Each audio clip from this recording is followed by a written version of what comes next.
Hey, it's me, Puppet DM, and I'm here to tell you all about the sponsors we have here at the Wandering Society. We're sponsored here by VtM Press, makers of a bunch of 5th edition supplements, like the Book of Kobold or their series of new classes. And don't forget, Arcmada, the amazing sci-fi fantasy campaign setting for the world's greatest role-playing game. Be sure to check them out at store.magenpress.com. Up next, we have Roll20. It's the platform we use here at the Wandering Society to play all of our games. It's easy to use, intuitive, and it now comes with Dark Mode. Be sure to check them out at roll20.net. We're also sponsored by R. Talsorian Games. R. Talsorian Games make great RPGs, and they've been doing so since the early 90s. Check their books. They've got Cyberpunk Red, which Simon tells me has been played here extensively, Castle Falkenstein, which also has been played here, and The Witcher, which has also been... Okay, we get it! Check them out at your FLGS or online at rtalsoriangames.com. Have you ever wanted to wake up and smell the coffee? Well, now you can with this next sponsor, Found Familiar. Get yourself some damn good coffee at foundfamiliar.com and use the code on the screen to get 15% off. What do you mean I can't drink coffee? What the fuck is felt? And we couldn't end this segment without talking about our good friends at Die Hard Dice. That's right. As a Dice affiliate, we are proud to partner with Die Hard Dice to bring you only the best in shiny click-clacks. Click-clacks? What is... Ow. You can check their ever-growing collection over at dieharddice.com and use the link below to get 15% off.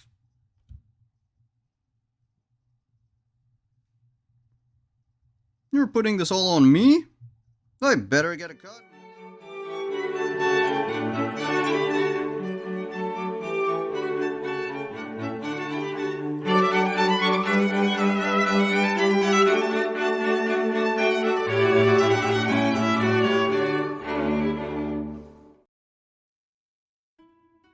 Good evening.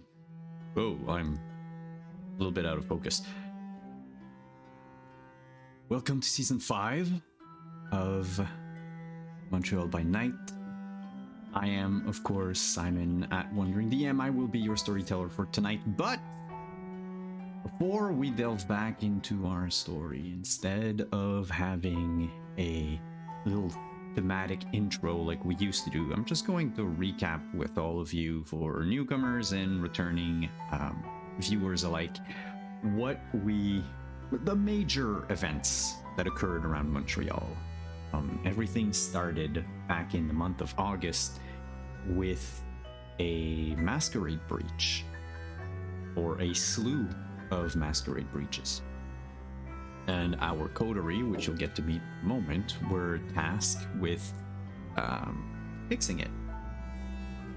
They did so, and doing so later learned that these were all engineered to create blackmail material by the self-appointed new Prince of Montreal, Martin Hilgers, who showed up with his coterie of sycophants, spurred on by one Betty Duhamel, after she had been thoroughly insulted and thought that she needed help and backup against these unruly newcomers. But the thing is, the establishment of the Ivory Tower in Montreal also came with a lot of trouble. Archons were summoned in town when it was discovered that Hilgers might not be entirely himself, might be in league with Sabbat agents, which as we all know, every Sabbat vampire, wink wink, has been exterminated during the Night of Ashes, except for all of those who survived, like Yuma and Antonio and others. But all that to say, the Archons started causing a little bit of a problem, one of which went rogue and decided to hunt down Lucky Dixon at all counts, even though there was no hunt declared after Lucky. This was more or less an under-the-table deal on the part of the prince, which just goes to show how unorthodox Hilker's methods are. Eventually, it was learned that Hilkers is none other than the child of one of the longtime enemies of Flory Winters, and perhaps Arthur and perhaps Dixon as well, through their alliances. And he showed up in Montreal as well. So now we have the prince ruling the city. But is he really in charge? And what do all of the other major players want with what's hidden underground? Everyone since the first season, be it Caleb, the Sheriff, Valoisant, or other players in the city, everyone wants to dig up the past. Everyone wants to go through the ruins of the Night of Ashes. Eventually, it roped our three kindred into it. And this is where our season will start. We left on a major cliffhanger last time. We will begin on the following night as our players get ready, as it is normally the night that they gave Aaron Conway the go-ahead to accompany them underground. Also, I updated the intro, so we actually have an intro on time now. See you in a bit.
Hello everyone, good evening. Welcome back for Season 5. Let's reintroduce our cast, if you can tell us who you are, who you've been playing all this time, and we'll kick things into gear. We'll start with the person above me on the overlay, who, for the first time in a while, does not have his makeup on. Hello, Trooper.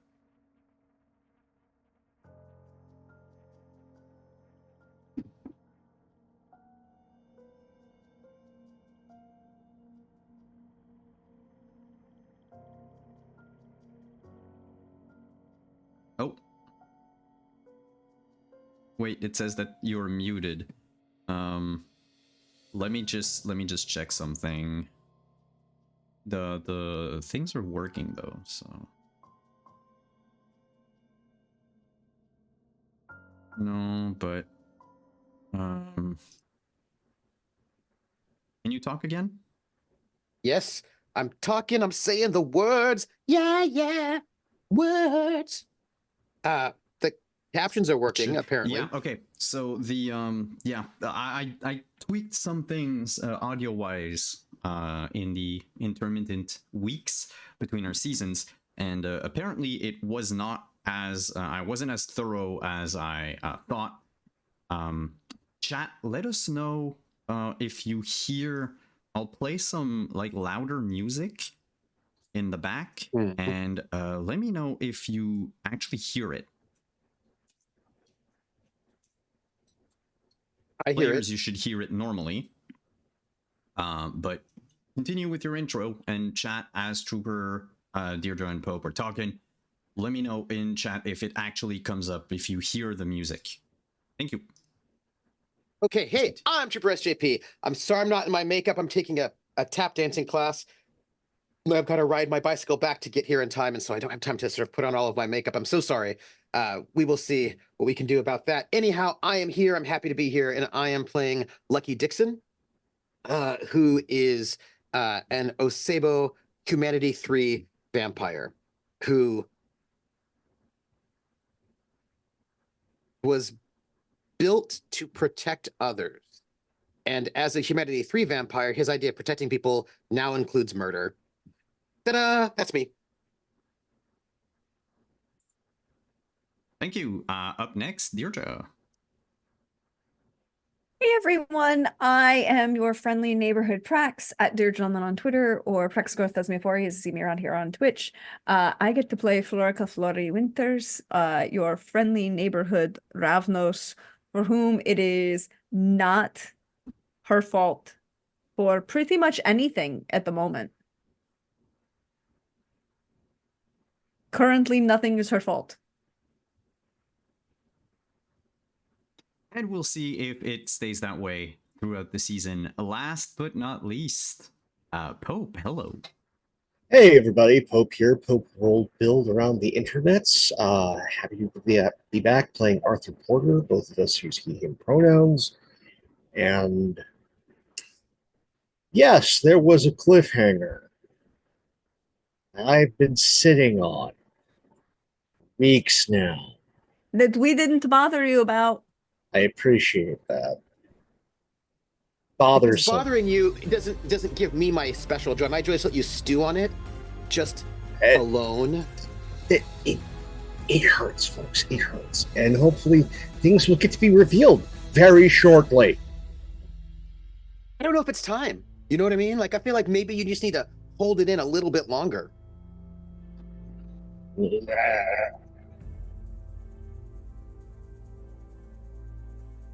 But anyway, I've been listening to Ben Folds 5 Underground inappropriately. Good, and apparently the music is back, so I sorted it out. Apparently. Yes. Okay, cool.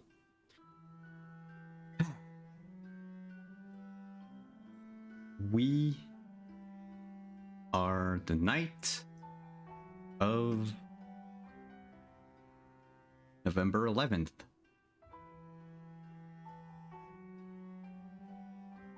Skyrim has been out for 3 years. It's just been re-released.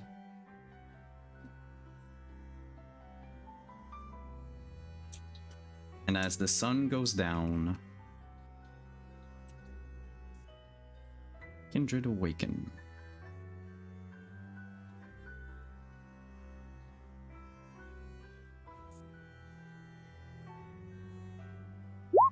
We'll begin with Dixon.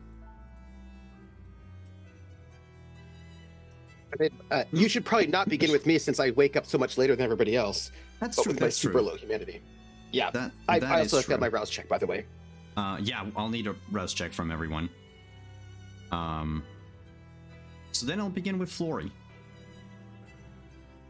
Oh yes, hi, that's me.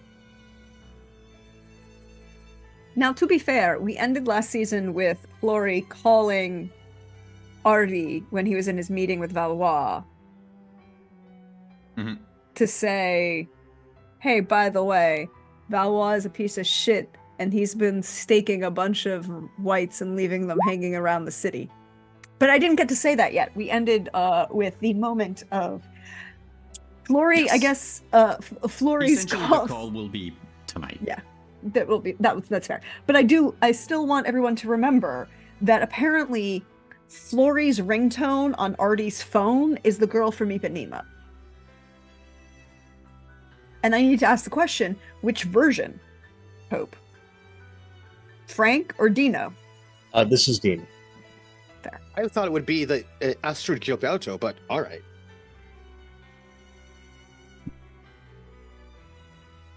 Asteroid Giovanni? Sure. Thank you. No, Astrid Zoom. Gilberto, the boss of... You know what? Never mind.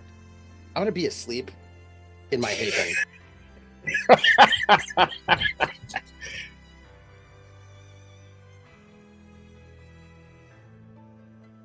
Yeah, Oh, the your phone rings. Brazilian. Astrid. Yeah, I'm going to quickly silence it because something happened. I'm still in that meeting. A thing no, got we're- set. We're moving it to the night after. So that Florrie Yes, will you- call you the night after. You silenced me in the meeting, and then she's calling you again. Meeting wasn't finished. Guess Oh, we're gonna the- flash back. We can flash back the rest. Yeah. Sure, I'll answer the phone now, and then we'll flash back later. Because why not? Yes, Florrie?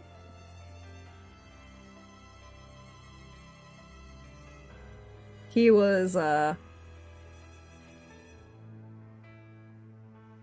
so the really annoying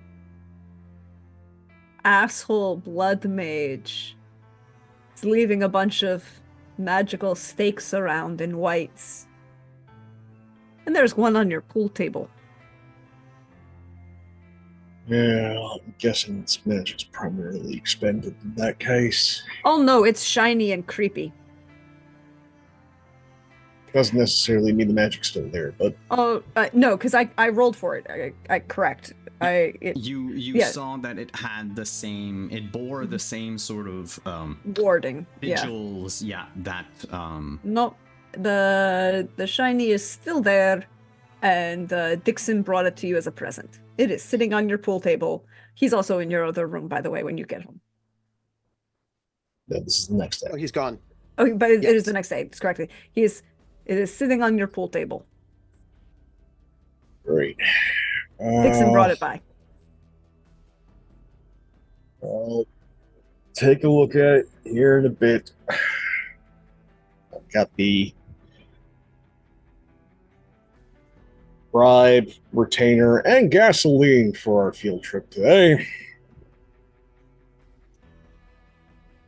Definitely bring your dancing shoes, because this is going to get particularly nasty.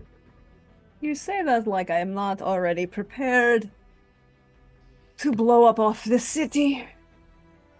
Not going to blow it up. We're just going to burn a significant portion of it underground. We're providing a service to the community by helping to keep Montreal warm.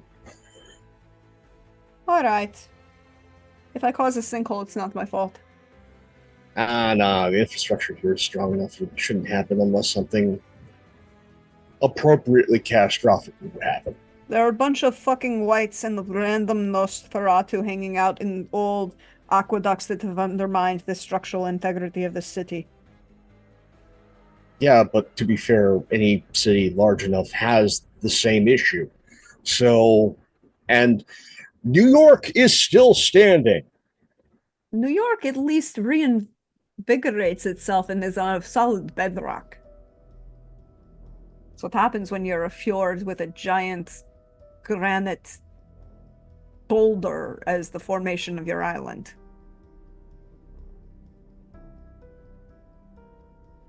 That and a whole lot of World War II, debris. Hey, I mean, the steel needed to be used. More dead English vampires sprinkled along the coastline of the island of Manhattan than anywhere in London.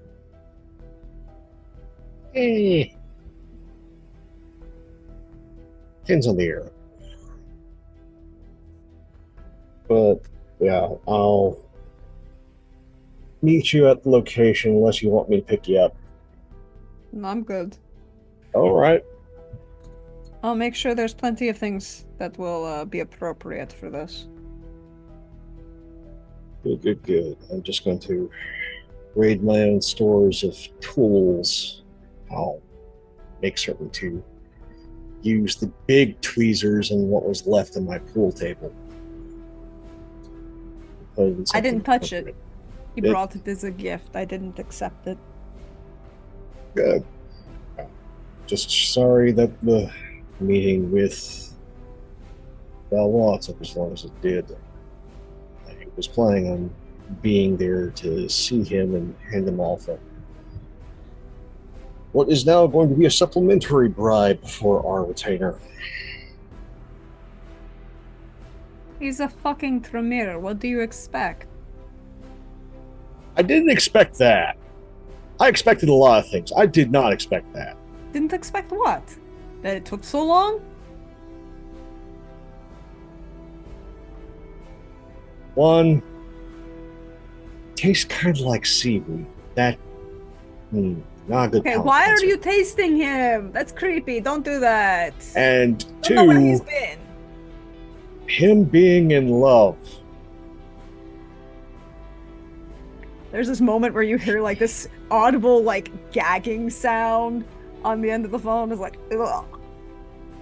Ugh. And I think with the gag is when we should flash back to me. That's obviously on The point. same I gag appreciate you that. made. Sorry, what? I said that that is the appropriate moment. 24 hours ago, in Valois' office in the University of Montreal.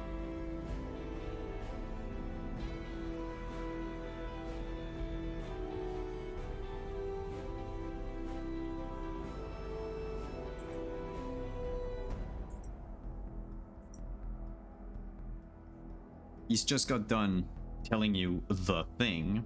Yeah. There is again, you have the genuine look and then the narrowing of the eyes. Well, it is definitely a possibility. But now that you have revealed this uncomfortableness, can you tell me why Caleb is so damn interested in what's down there? It is not a question of what. I do not think that Caleb left anything of particular value down there. Now, mind you, everything that I say from this point on is pure conjecture on my part. Rumors and hearsay. Let's just say that a lot of kindred who have repeated whatever I'm about to tell you have met unfortunate ends at the hand of sometimes Mr. Duval himself, other times just peculiar accidents.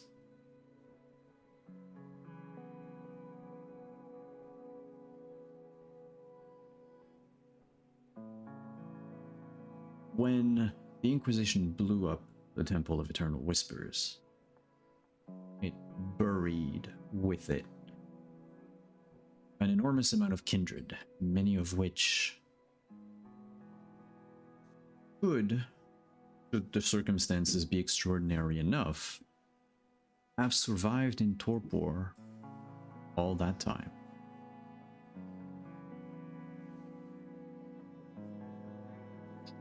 I think that someone owed Caleb something. And he wants to make sure that this person is either bad, or should it be the opposite, Mr. Duval owed this person something. That this kindred is just a pile of ash.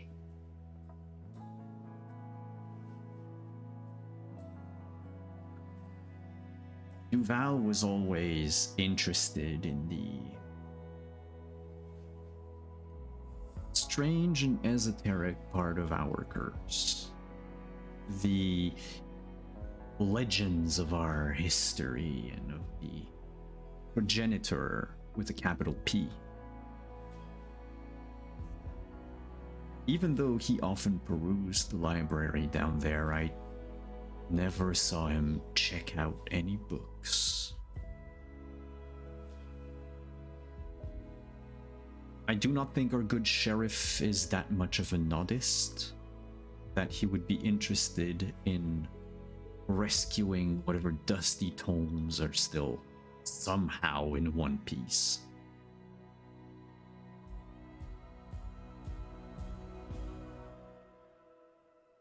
There were quite a few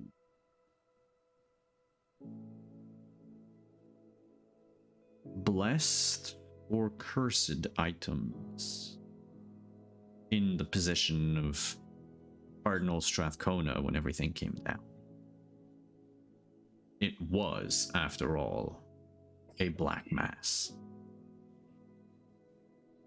Perhaps he's looking for one of those things. It was said that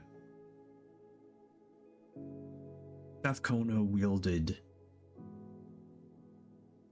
considerable amount of influence over others. Not in the puppeteering that some of our kind can do, but more in the way to foresee what others would do, and so plan accordingly.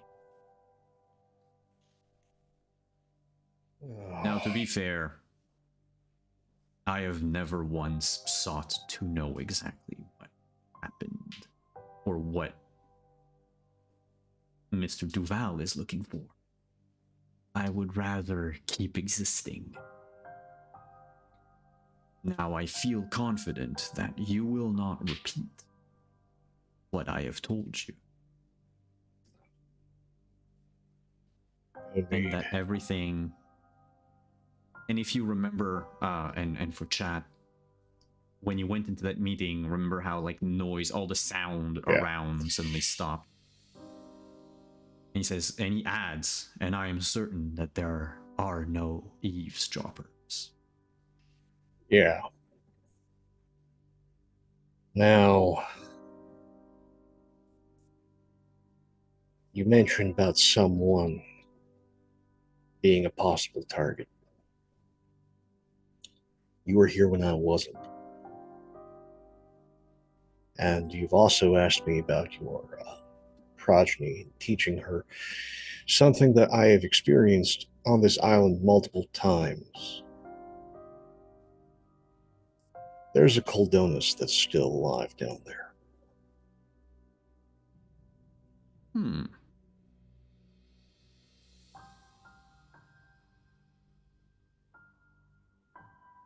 It might, come to think of it, if anyone could survive the Night of Ashes, would be a Coldonic sorcerer. Or some enterprising gangrels. I think more of the former, but I have felt... let me show you. And he opens up a drawer of his desk and takes out a map, like an old paper map of Montreal.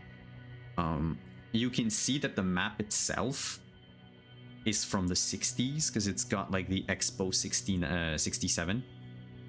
Wait, that's it. On it. So, you know, subway stations aren't what they are now. They're missing a lot of lines.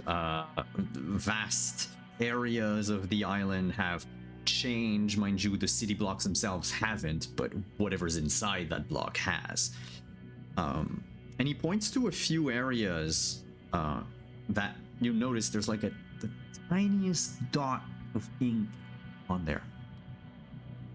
And he says, there are places on the island, I've come to call them loci, where blood calls to blood, where maybe an echo of what once was still resonates. You say there is still a coldness downstairs. Could be that person.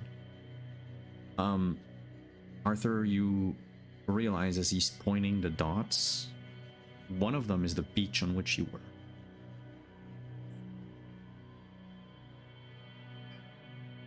He says, sorry. That's definitely one of the places where I encountered one of the elements.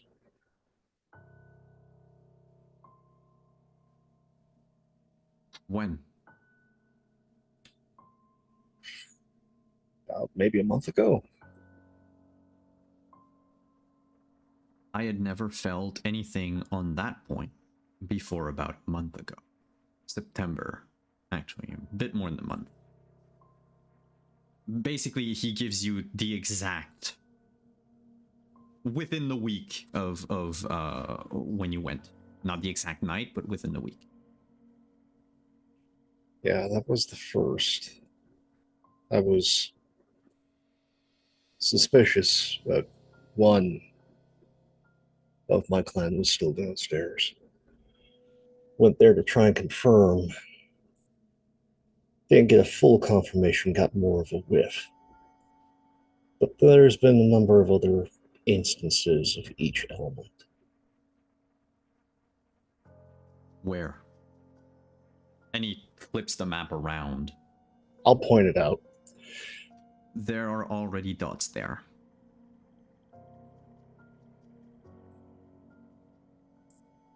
Makes sense if someone's trying to reach out, they would go through the loci.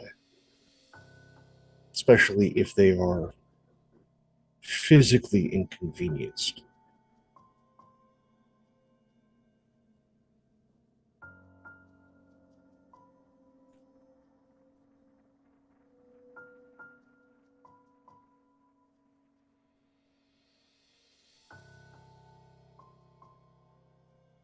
You remember I San need some Francisco? time to research something.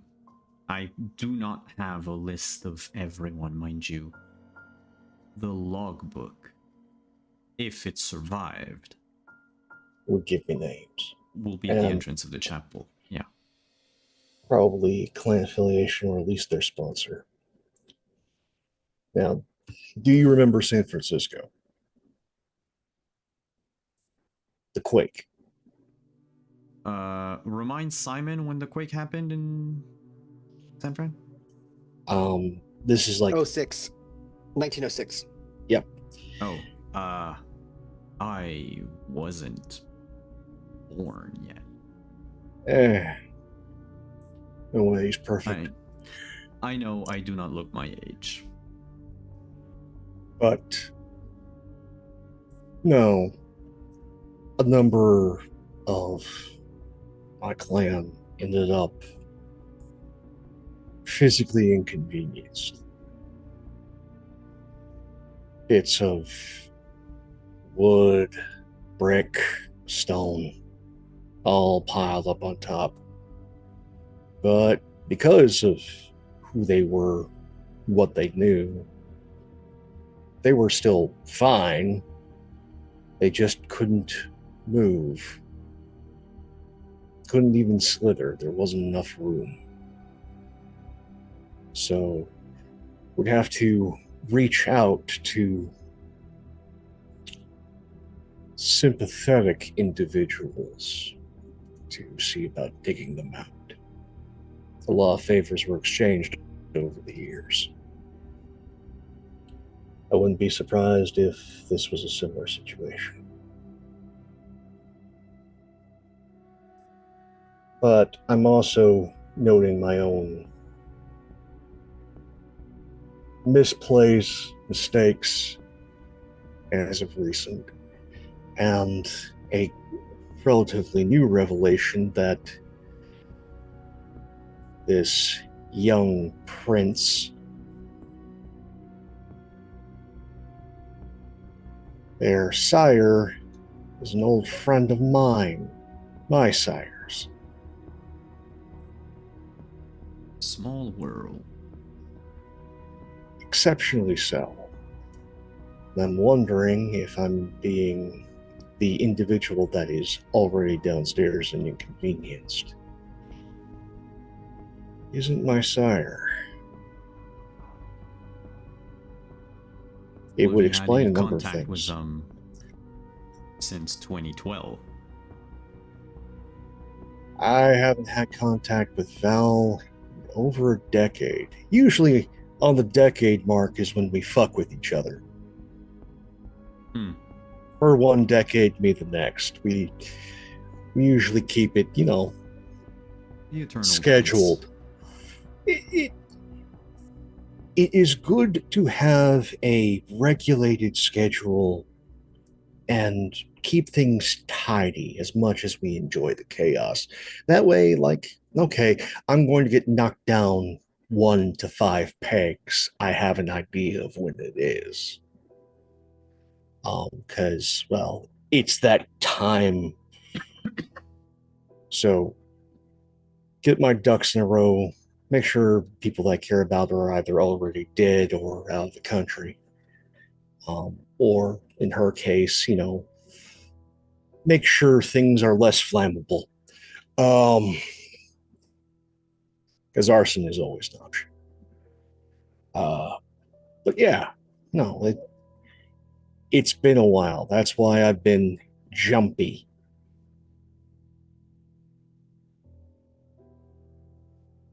She's been past due, and if that vestige you saw attached to the prince is her, if she was here already, if she was ahead of the game, or perhaps she got her hands wrapped around Strathcona's tiny hairs, she may have already been here.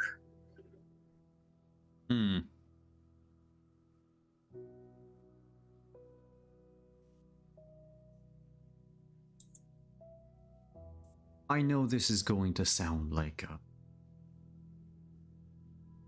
useless question, but given your lineage,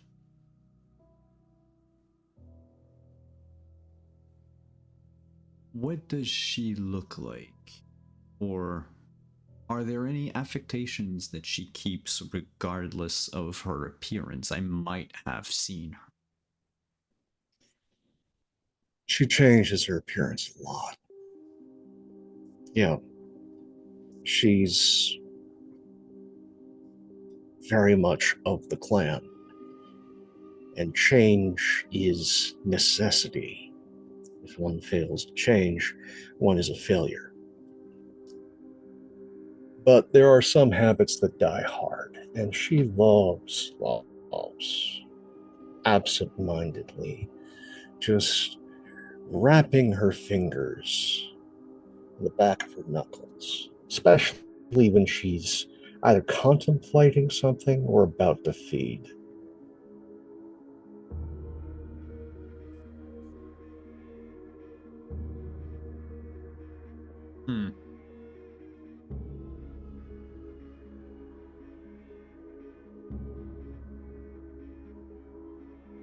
You would be surprised at how very few dragons there were in Montreal. Not really. Again, Strathcona was as powerful as he was, but he was a, what did the kids say? Poser. Very much so. That said, those few Simichi who were here stood out. But the amount of easily forgettable kindred. She could have been any one of them. I cannot say any more on that. Fair enough. But it was a thought that just crossed my mind. Yeah, I'm trying to figure out where the dates are, where this all went. Because thinking about it more and more and having reassessed my level of importance in the world and what I might actually find down there.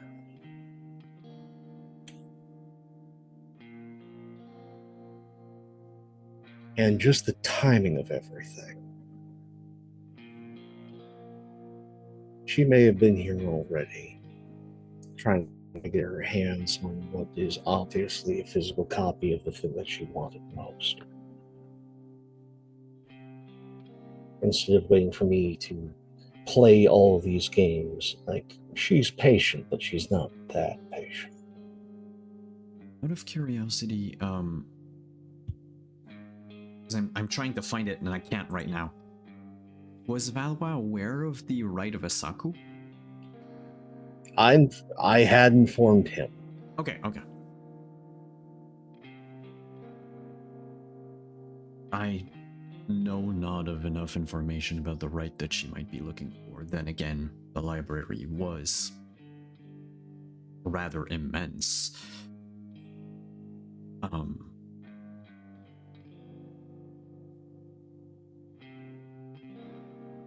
She might have. It is a theory. She might have missed her window. Hence why she latched on Volker's. I'm sorry. His Highness. And she wants him to dig the library out. Is that something that your sire would do? If he was already here and wasn't already informed by his sire, blood calls to blood. She'd recognize it. And then definitely would, if he went by one of the loci for any reason,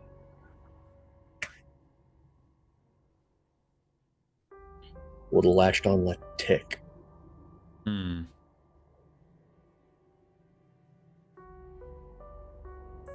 But without that, be difficult.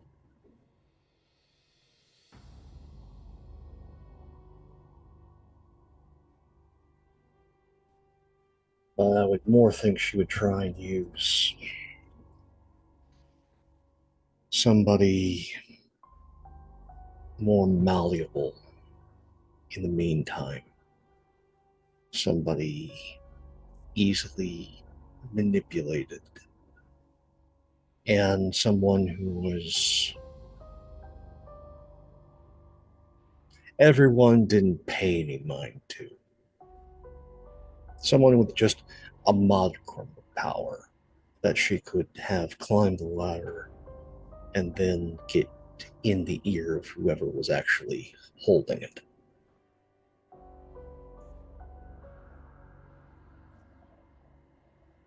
Also, I know as she trained me to stay the fuck away from the Clan of the Moon because manipulating them is a folly at best.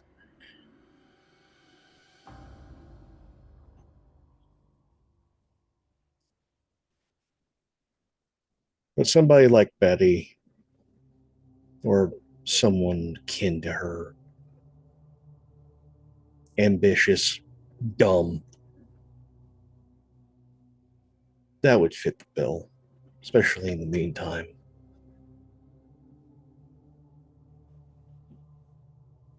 But we'll see, because as soon as I get down there, if I touch something near her,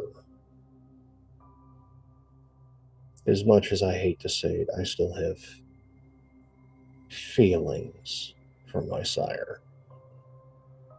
And the one thing that we are both exceptionally good at is manipulating people.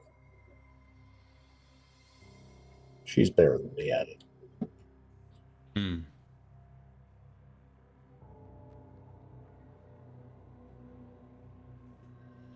The student has yet to become the master. There are certain steps towards that kind of mastery that go against my ethics.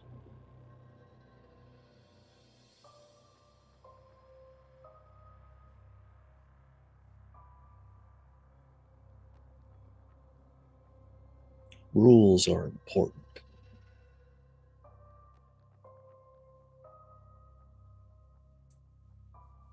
It is what keeps all of this standing. Don't worry, Gawa. No one who is going to matter is ever going to hear about any of this. I'll see about what I can find down there.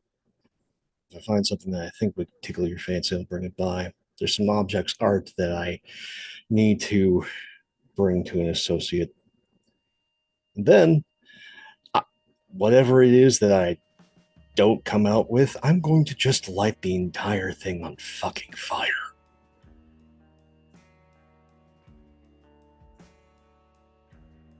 Well, so long as the fire doesn't spread topside. No. The only way that would happen is if one of the biggins got out. If one of the biggins got out, fire would be the least of our worries.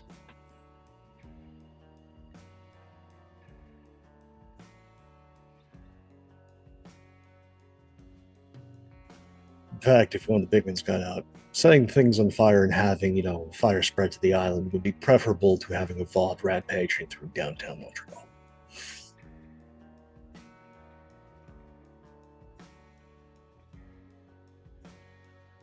Well then, Have a good night, Valwa. you as well try not to have nightmares about what I told you. No. Just memory of a gag reflex.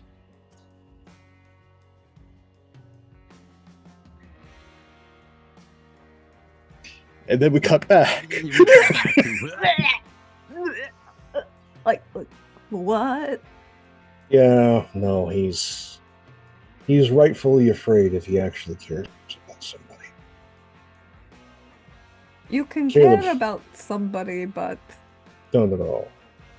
A Tremere loving someone other than themselves. That is literally the hairline fracture in the cornerstone.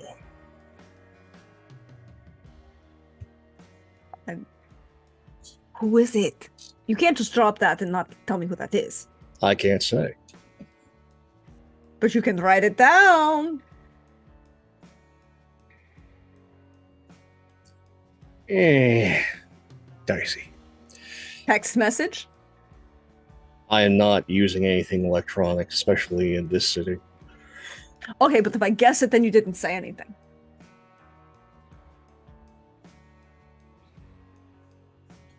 There's just silence on the phone. You know I'm going to find this out, right? This is a thing now.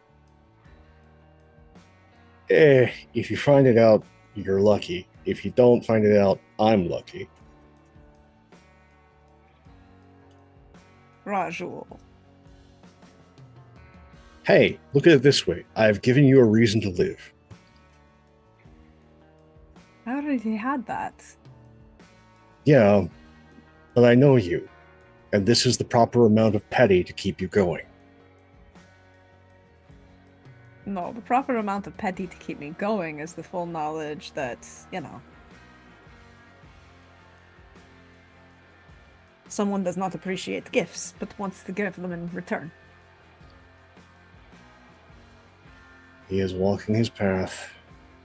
If he hits bottom and doesn't self-destruct, the only way is up. But I only know of the writings of 2 kindred who have ever achieved that.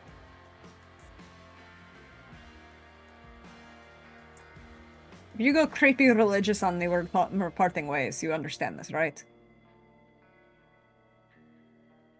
Am I an artist? Somewhat. I Am said I creepy religious. am I a full-on believer? I have seen too much. And I know too much. I wonder what would happen if we put Dixon in the middle of an evangelical nodist in a room and locked the door. The nonist would be dead, and Dixon would still be disagreeing with the corpse. It'd be entertaining, though. Only for the first 12 minutes. The disagreement, the argument of Dixon being a wall would last an entire evening. I mean, fair. All right, I'll meet you at the place. All right. Do you want shape charges in addition to syntax or just shape charges? Best thing to have is a number of Ziploc baggies on hand. It's underground in the sewers. We can get water.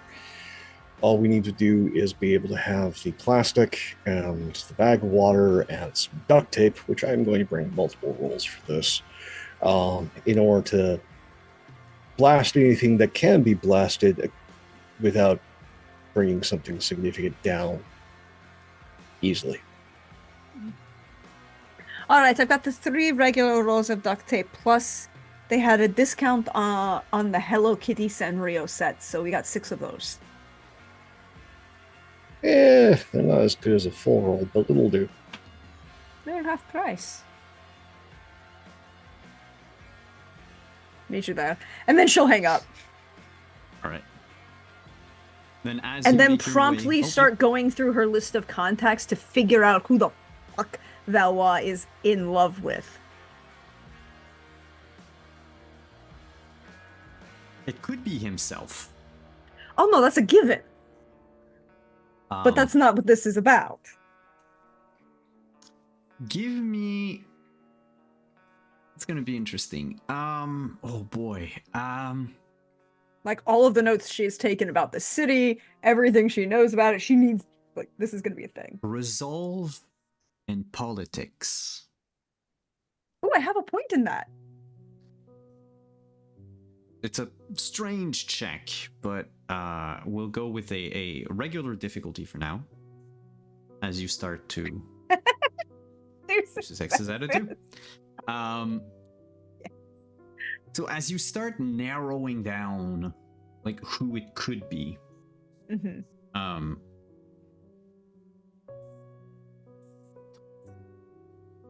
you get the feeling that it cannot be one of the other survivors. Because if that was the case, like, things would have been made known earlier. Yeah. There would have been, you know, if it's Yuma, there would have been some sort of tacit alliance between the Tremere Primogen and the leader of the Anarchs. If it's Antonio, I mean, Andrade you never really saw him and Valois together. In fact, the only time that you did, Antonio eclipsed himself at the very start of the meeting. Assuming nothing of Valois' preferences,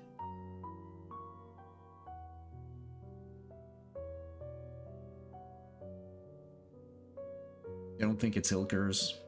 Could have been Betty, but that would be out of place. And then you end up with one name that you think maybe would fit. And that would be Diana St. Laurent.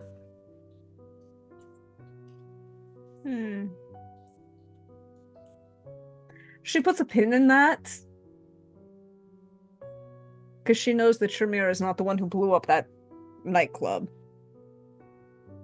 Even though that there was enough magic used that it could have been a Tremere. It wasn't Valois who did that. So she puts a pin in that. Yeah, because there's not a whole lot of names left. Oh, you can cross out Alex pretty easily. Because Alex would have mentioned it, of course. So it's a short list. Mm-hmm. That is assuming that kindred is in Montreal. Because remember, his sire is the Prince of Quebec. Yeah, and then not the Ergo, quote he unquote. spent some time in Quebec as well, so. Yeah, and when we were, and she went to Quebec for the, and that's where she met his quote unquote child that she very much murdered. His protege. Yeah, his protege, who hella deserved it and ended up very dead. So she's like, okay, Diana is a maybe. We'll find out others, but it's kind of percolating in the back of my mind. Thank you. Then let's move on to our late sleeper.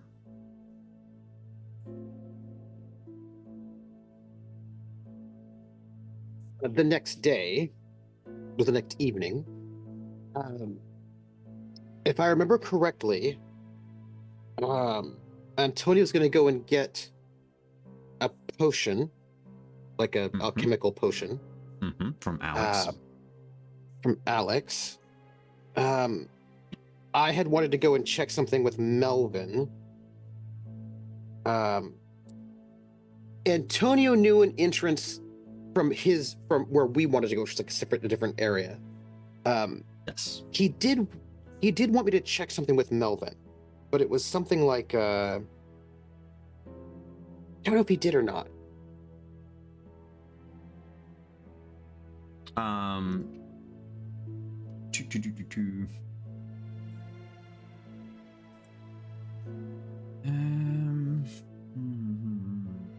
was looking at my. I know what Melvin has. I know it. I know why Dixon wanted to talk to Melvin for a different reason. Melvin had contacted him to say that he found an entrance, but Dixon wanted to talk to Melvin for a different reason. But I feel like Antonio wanted something regarding Melvin, but I don't remember what it was that he wanted. From what I have here, when Antonio was trying to convince you of going to see if the haven, quote unquote, where he saw Hetty before, if there is still anything there, as he hasn't set foot in it since. I think he mentioned Melvin as being a person of trust that would not tell on you. Right. Sorry. And Melvin did say that it's Andrade that said that Melvin knew of a place where you could discuss and never be heard or overheard or whatever. Like if you needed to share something in complete secrecy, he had that. Or he knew of a place, but that wasn't, and then the conversation, diverged to, well, maybe we should go check out the sanctuary, haven words before. Okay, so they're going to go down tonight into the try to find the sanctum. Antonia's going to get the alchemical potion, and then they were going to meet up where. So Antonio knows the way into the sanctum, but Dixon doesn't. He knows of a way that leads to the sanctum. Like he knows an entrance, but he doesn't know where the, he doesn't know if it might require excavation. We don't know. But the place so they were that gonna he used to, they were going to have to meet up somewhere so that they could do whatever it is they need to do to sort of get where they wanted to go. Probably like in the underground, right? Somewhere around there. Yeah, and then diverge and go to but Andrade has a surface level entry. Like he has a way from the surface to go down, so he knows of an entrance to the underground that, as far as Andrade knows, and seemed persuaded of it when we checked last time, that no one else knows of. Either they forgot or they don't care or whatever, because even Caleb didn't go through there. Yeah. But that's it. He doesn't know what's beyond it. He knows that going there, and then you take whatever path he's going to take, will lead you to the haven where he met Hedy a couple of times before. Okay, so I've got gotta head to. So I imagine when we left off, we would have had a place to meet up so we can go down in there. I was going to ask you that because Andrade wakes up way before you. And yes. he would have had the potion already done. By the time you wake up, the potion would already been done, and he would be waiting for you somewhere. I assume somewhere nearby, so that you don't have to cross town before you drink the potion, because that was one of your major concern. Well, the thing is, I'm going to have to cross town to get to wherever he is at anyway, because over at Artie's. So, unless you give him a rendezvous somewhere. I think the question is, where does he need to be, right?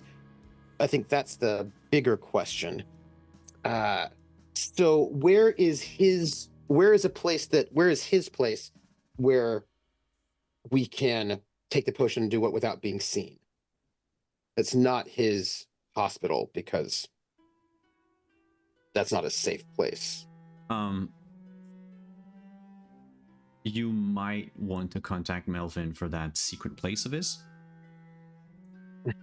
Because that could be a place. Because otherwise, if you tell him like, hey, let's meet at like the bus stop at whatever street, he'll be there with like a bottle in hand.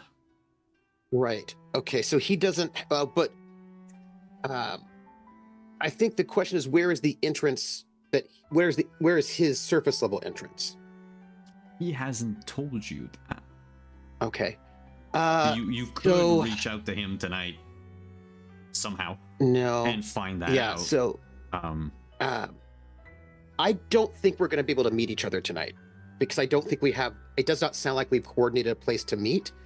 And it doesn't sound like there is one. So let me think.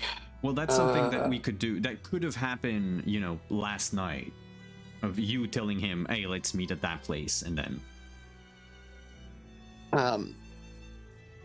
The problem is that Dixon doesn't have any place to meet, right? He doesn't have anywhere.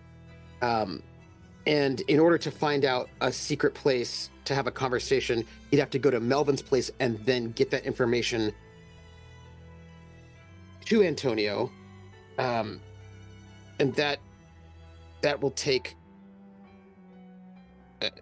that seems less useful.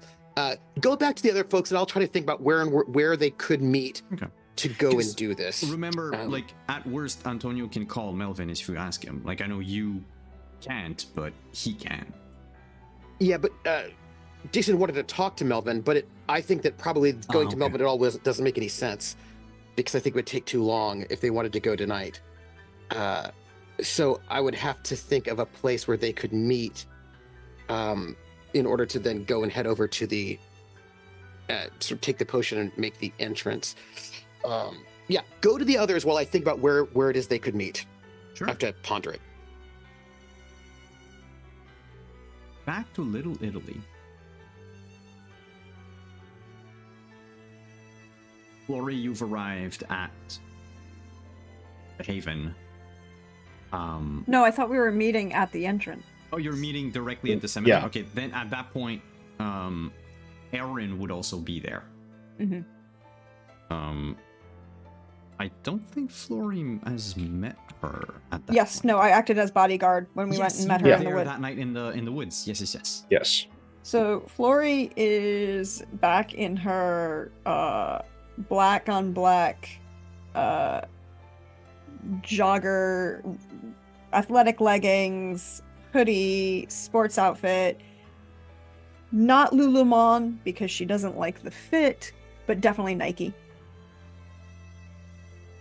And with a, her hair actually up all the way, a number of pockets both in her leggings and in her, hoodie and shirt, and a number of weapons stashed in various places.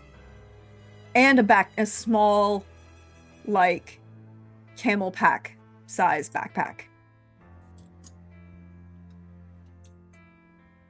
With what in it? Thieves' tools, plus explosives, stuff that she took out of the RV from that Zalmati had left in it, which it's easy to make syntax. Well, not easy, but it's possible if you know what you're doing. And basically her breaking and entering kit. Okay. Gloves, like latex gloves, not like Are you heavy bringing gloves. your gun with you? Yes. Okay. That's in a pocket. And a knife. Or 3. All right. She And left the Arthur- sniper rifle behind. Doesn't fit in the bag. Arthur, on your pool table, that's true. When you came home last night, as Flory said, there is what appears to be at first look a railroad spike. One giant nail.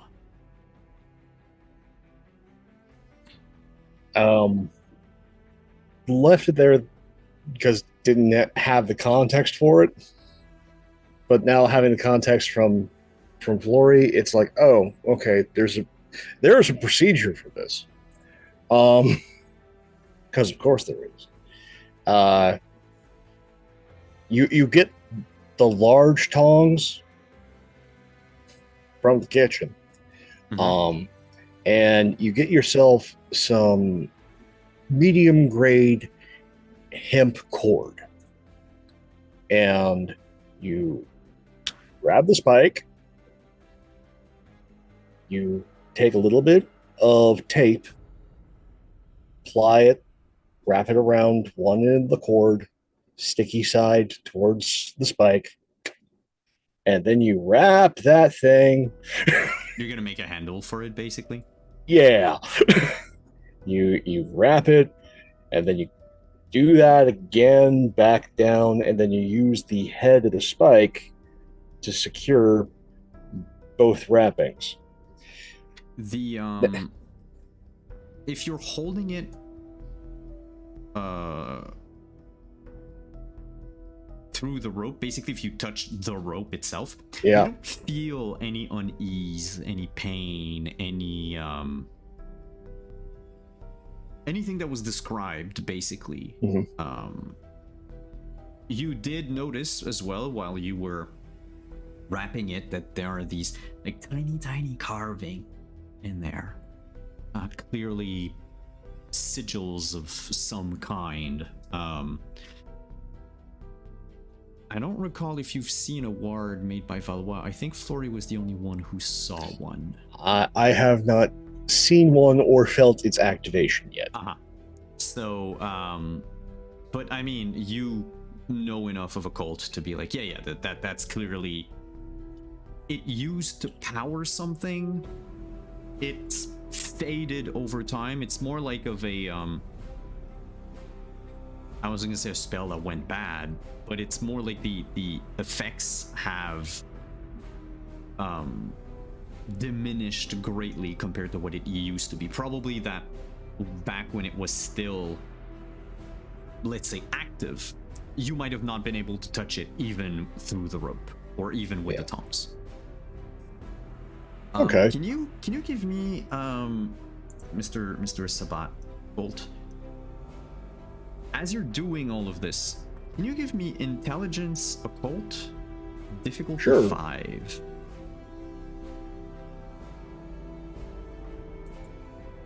Does my Zim specialty apply here? We'll say yes. Tangentially it applies, yes. You said difficulty 5. 5. That's what I thought. You want a blood surge or anything, or ooh. That's complicated. Uh-huh. Do we keep the bestial failure? Nope.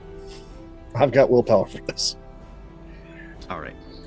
So we'll try for just a failure, thank you. Well, actually, no, because you have a skull and you can't re-roll, it's you have to succeed. Otherwise, it's a bestial failure. Well, I'm going to have You to need search 4 then. successes. I will have to search then. So yay. First that rouse check. Uh-huh.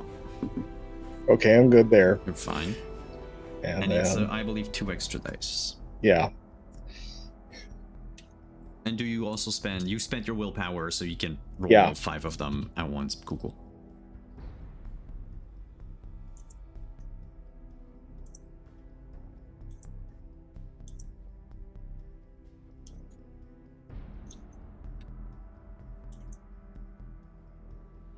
Okay, so You're at 3 out of 5. Those were technically all black dice, by the way. yeah. So you So we'll can spend another point to Roll reroll. power and re-roll 3. So There is something primal within you that seeks to understand what this is. there we go. 2 more successes. So the engraving is almost hypnotizing. It's made to make you feel viscerally uncomfortable. But then you realize as you wrap around it, it's not the glyphs that make you feel uneasy. It's the material. That's not iron. It's not quite iron. You heard whispers of something like that before. There exists a forbidden path of thaumaturgy that dragons in the Middle Ages dabbled in, that can turn a kindred into a tree, into a black tree whose bark and wood has the strength of iron. The properties of cold iron. But basically what you're holding used to be one of you.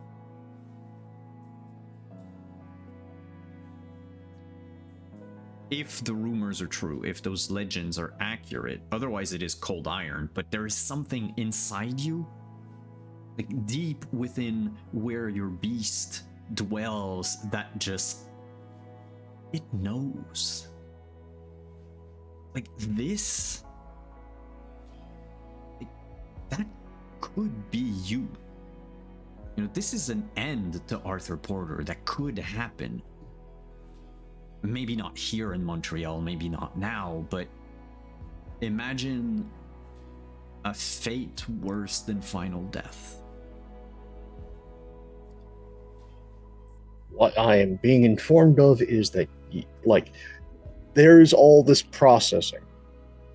And there is definitely a deep uncomfortableness. Sets it down, goes over to the sundries drawer that everyone has in the kitchen. Gets some masking tape, wraps it around the rope, gets out a Sharpie, and just writes Bob.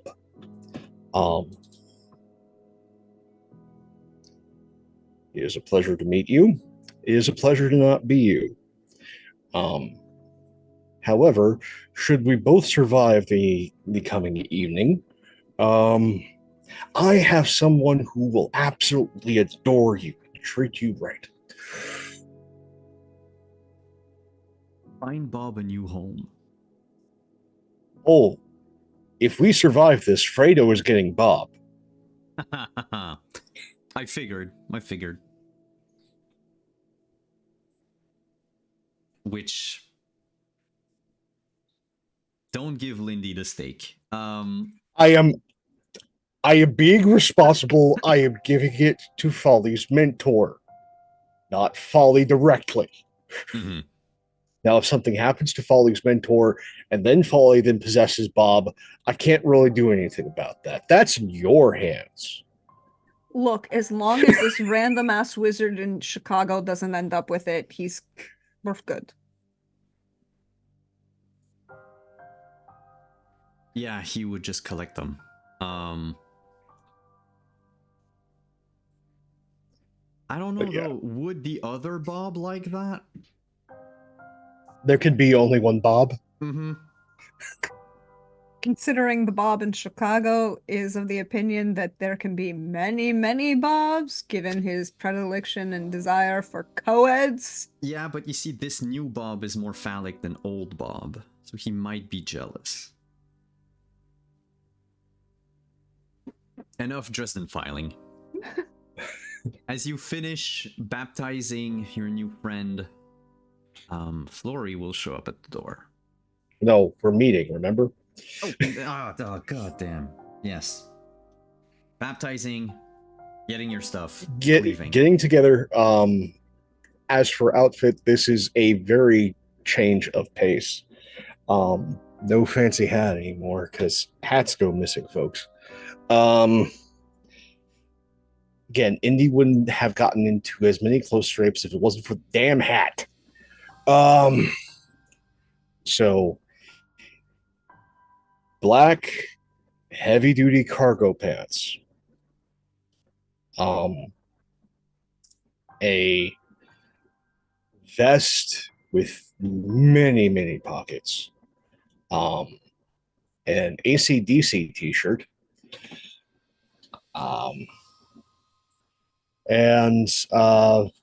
Yeah, he has various sundries, both occult, mundane, and otherwise, in all those damn pockets. Plus, we're taking the nondescript white paneled van to this locale with 3 duffel bags. 2 of those are for our lovely contact and door holder, and 1 of those is for us to use whilst down there.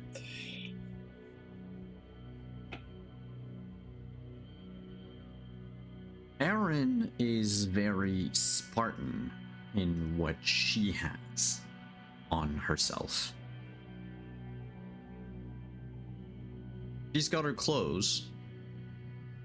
The black jeans, the combat boots, no, oops, that's my Mortals page. Thank you very much.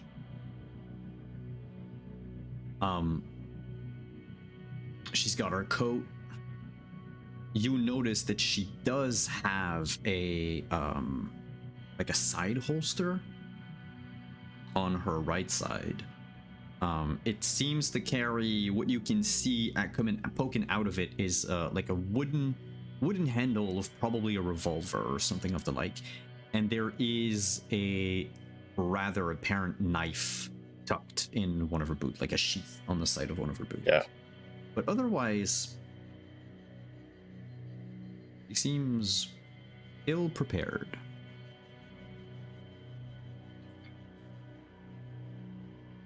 Right.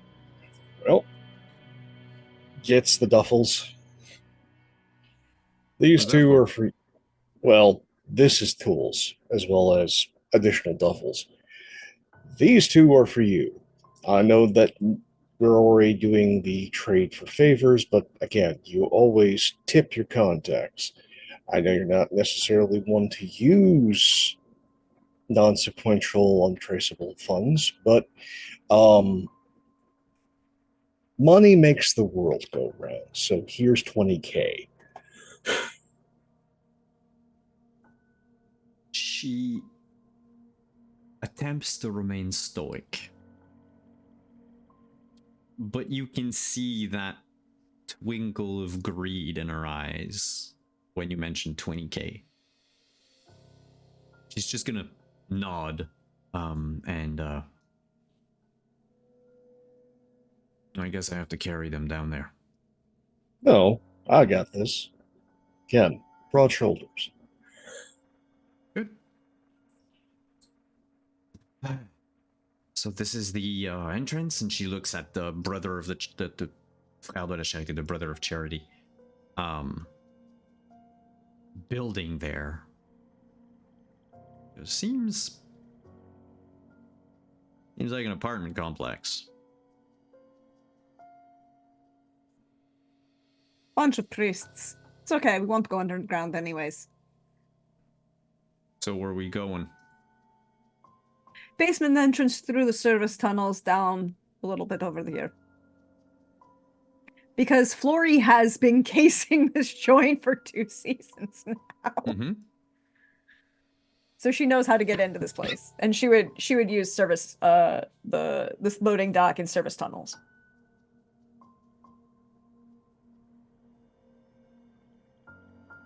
That exist, comparable things to that. Yeah. Lori is used to breaking and entering. Yes. I'm not quite certain about Arthur. Breaking and entering? Mm-hmm. Before I was turned, I was a bank robber and moonshiner. Right. I know about breaking into things and breaking people and breaking stuff, as well as driving very fast. Then in that case, it means that your weakest link at the moment is Aaron. Mm-hmm. I will roll for her. Flory has sense beast up always at this point. It's more of a question of stealth. Mm-hmm. I'm not asking the two of you to roll because you know enough not to commit, rookie mistakes. But in case... Can I... I was going to say, can I... Because Flory's the one who knows where they're going, kind of, at this point. Mm-hmm. And I have a specialization in break-in. And we've done this with Art. Specifically, she did this with Artie before, when they broke into the jungle, right? Can she be on point? And, pull the step where I step and don't walk in front of the cameras? Yes. To give both a bonus to Artie and to Aaron. Well, like I said, Artie and you won't have to roll. Yeah. It's just if something happens, it's going to be because of Aaron. So you make your way back of the what would be the backyard of this building, and there is this sort of extension to the driveway that basically slopes downwards to a garage door that leads to the basement of this place. It is locked and chained. Nothing that you can't pick anyway. I believe that in with your stool and everything, I would give you in larceny. Because I have a specialization in breaking. Yeah. And But I'm just checking. Do you have at least 5 dice in like Dex Larceny? yeah. Okay, then in that case, worst case scenario, it takes you a minute to like get that lock open. You would notice during that time that there is just the one camera. It's one of those like rectangular white camera with the little black square in there with the light that beeps. It doesn't seem to track your movement. It allows for there's a blind spot near the door. Mm-hmm. But the door opening will be seen on camera. That, unless you want to do something with your expertise, you're like, yeah, okay, but it's a garage door. The moment you start lifting it, the camera will see that the garage door lifts, even though you're in the blind spot, so it won't see who's opening it. Mm-hmm. So it's a stationary camera pointed at the door. There's a blind spot. Yeah. Basically, imagine I can draw it on Roll20. We have a Roll20, everyone. So it's got a cone of vision, right? So you can It's your got a actual cone of vision. Yeah. So like So what she's gonna do is she's gonna play to the actual blind spot on this camera and come up underneath the actual camera. Mm-hmm. And pull a magnet from her bag and just magnet the camera for 30 seconds. To put the camera on Fritz long enough to open the door and then get the door back down. Not cutting any wires, not changing the angle of the camera, just disrupting the electrical current to the camera itself. And the internal electronics within it. It's going to, I mean, one way or another, that disturbance. Oh yeah, that will probably draw attention. You'll see it. Like everyone will see. Well, anyone who checks the footage will see that there was a. Yeah, but anyone who checks, glitch. but hopefully in the time it takes for that to distort, you can, before it resets itself, go open the garage door and then close it again behind them. You and Arthur won't have to roll, mind you. You notice, like Erin, the moment that you crawl under the door, she goes to crawl in, and you see the light of the camera begins to beep as like it's rebooting and coming online. Lori's gonna pull her through and slam the door. Right.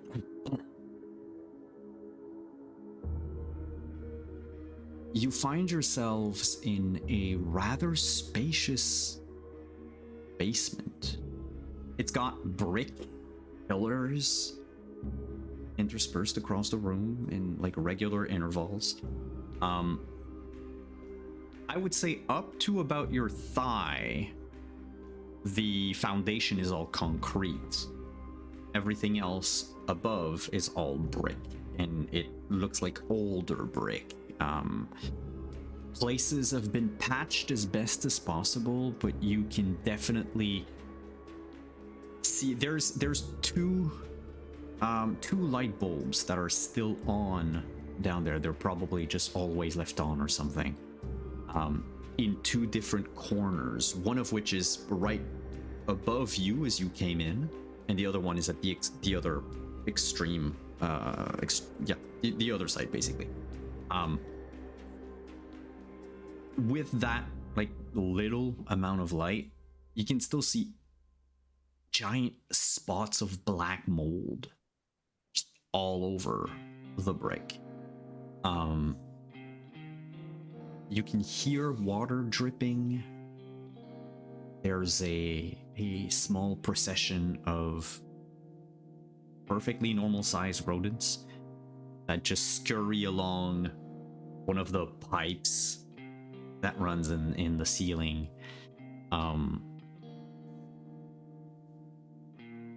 The electrical cables are in most places wrapped in rubber. In some places, it looks like it's still wrapped in paper. Places is sort of stuck in a liminal point in time between early 1900 and late 1900. And it looks like the brothers, whoever they are, whatever means they have, could benefit of a lot of charity. Because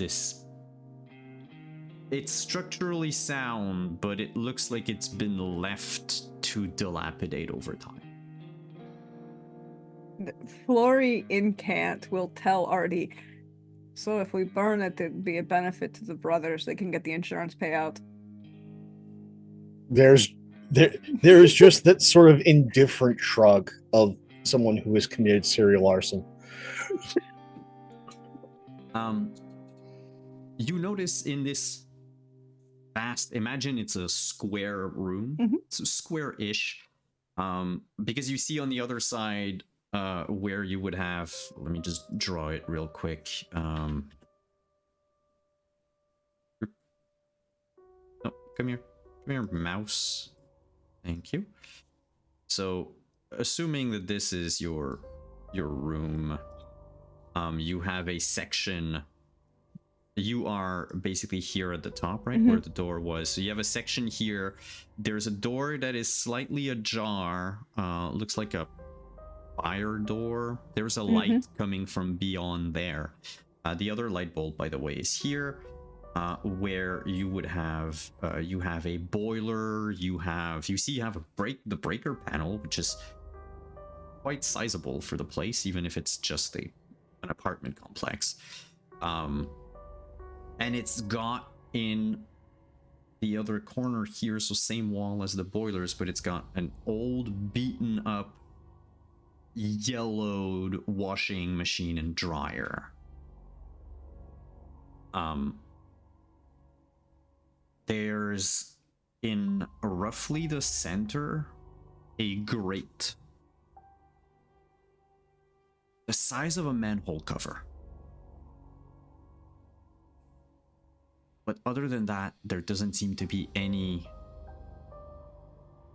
exits, unless you want to climb upstairs, go through the door.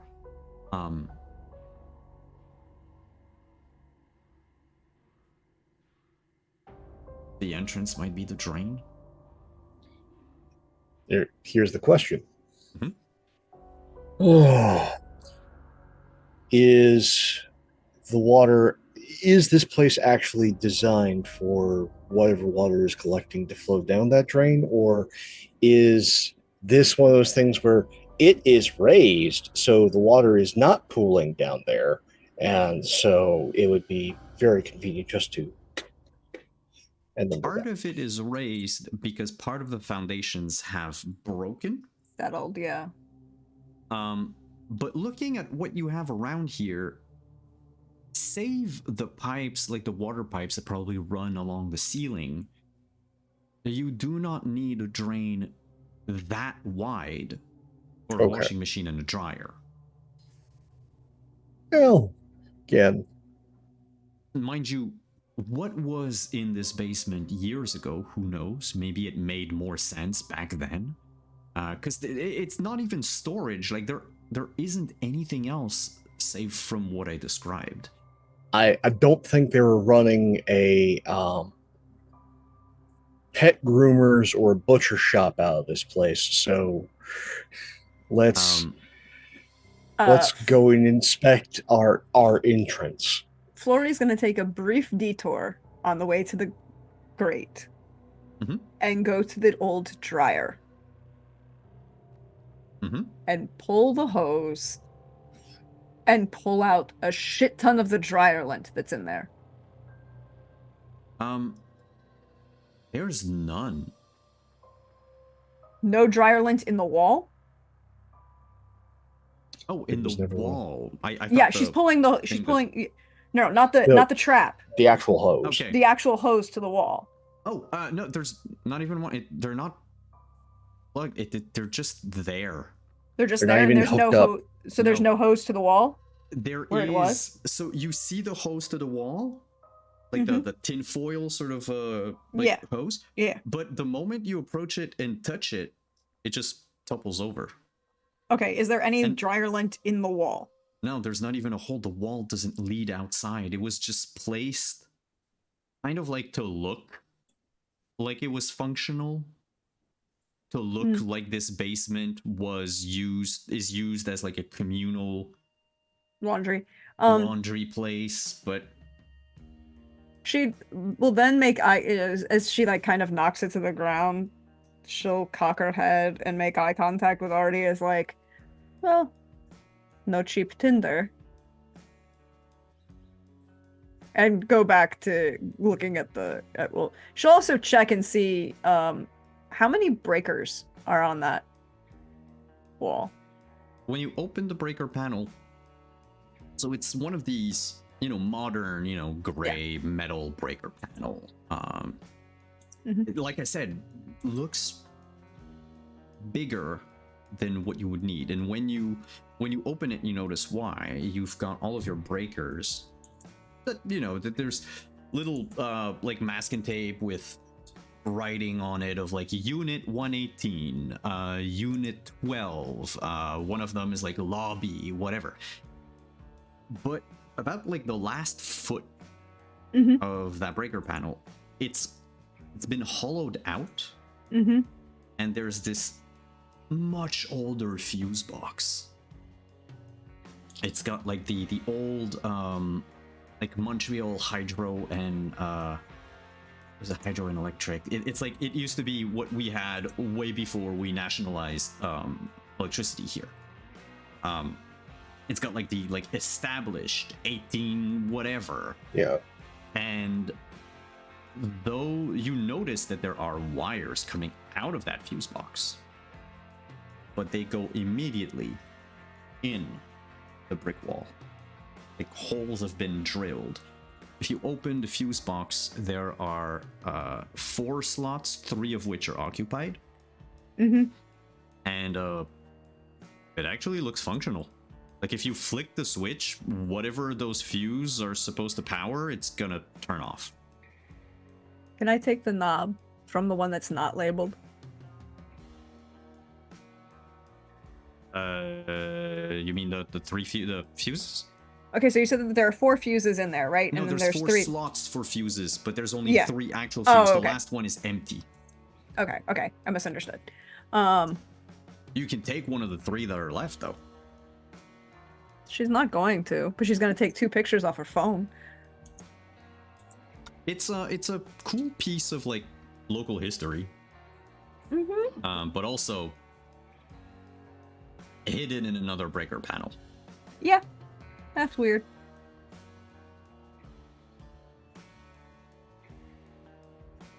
Aaron is just pacing. So, just gonna take a look at our entrance.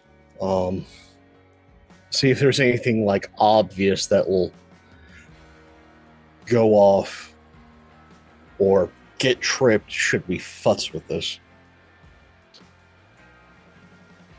The grate itself doesn't seem to be locked in place by anything. Looks like you can just hoist it probably with a crowbar or enough strength if you are of the supernatural kind. There are no ladders going down. There's no light. And so after the first few, like 2 or 3 feet, it's just... Unless you have something. Oh, yeah. Throw. I was thinking more of the Auspex thing, but yeah. No, glow sticks are great, folks. You should always have some in your everyday kit for your car. And be able to count. Be able to count? Oh, To- for the drop. How far down? So you drop it down. You estimated it maybe 40 to 50 feet. It's not that deep. It's about like maybe 2 to 3 stories down. Again, no ladder, it's just smooth. But you do notice at some point near the midpoint of the tunnel, there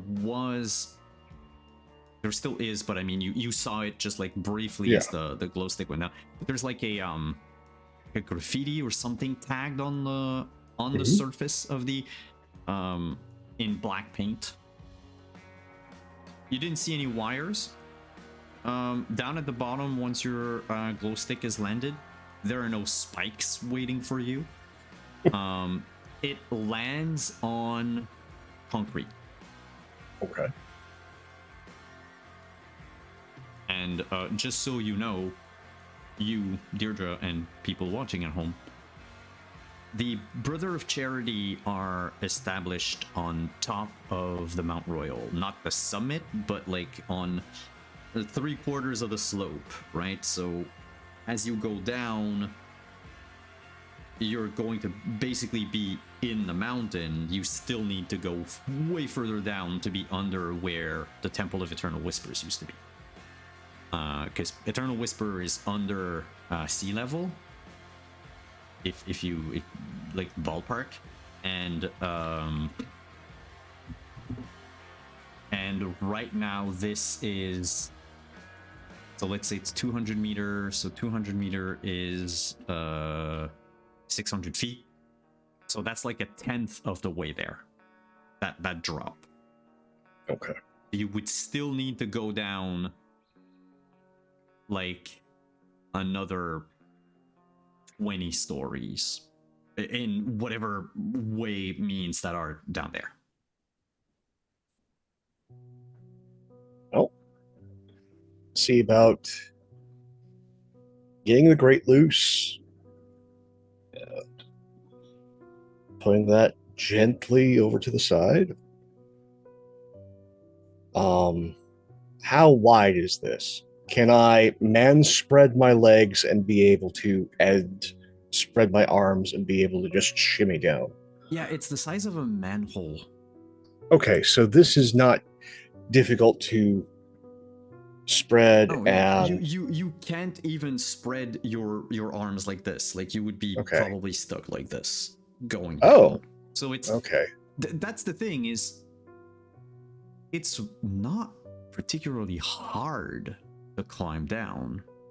Yeah. But to the uninitiated, or whoever didn't have to crawl in vents and tunnels like that in their lives, it looks like a drop. Like when you look at a sewer outside and you're like, oh, I wouldn't want to fall in there.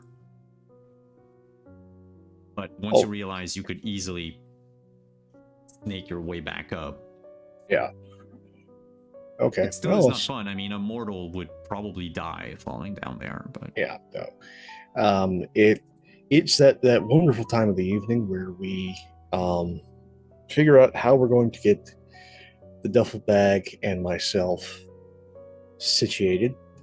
And then another thing that you should all have already, and if not, put it on your Christmas list, folks, is get yourself one of those small mag lights that fit right perfectly between your teeth. And yeah, it's click, click, and down we go.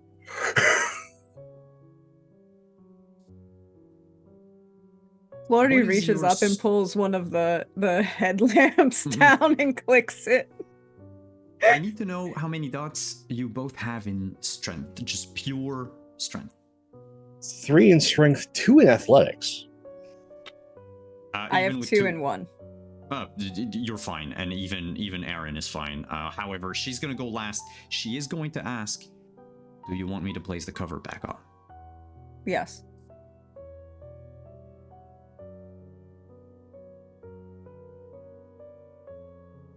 Don't screw it in, though. There doesn't seem to be, like I said, told Pope earlier, there doesn't seem to be any way to screw it or to lock it in place. It's just loose. It's just there, yeah. Again, so that at first glance, it seems like it's just a big drain. When you make your way down, shimmy down the chimney, as it were, you come face to face at the midway Yeah, point midpoint. of what was tagged, and it's this sort of tribal dragon from like seen from the side. I think the word would be rampant in if you talk about heraldry. All right. Um, Have I seen this one before? Given I saw the brand on that one white. oh yeah, it's the same. It's Strathcona's sign. Yeah. Okay. Yeah. Because we have to even brand ourselves on concrete entrance tunnels.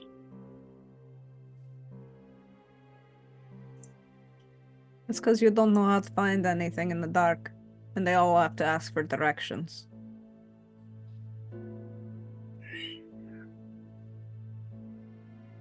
Give me your way down. The more I find And- out about that man, the more I'm convinced that every single Ventru has an inferiority complex. It's because they have tiny dicks. Is that a prerequisite to be embraced? Probably. I mean, let's be honest, they're Ventru. They don't want to embrace anyone who's actually better than them. So given the fact, the prevalence of the tiny dick mentality amongst them, I figure it has to be a prerequisite now. So that's the difference between a Ventru and our friends of the Abyss. Because the Ventru, they all have tiny dicks. Our Abyss mystics are big dick energy. It's Fair. one of them embraces down, the other tries to embrace up.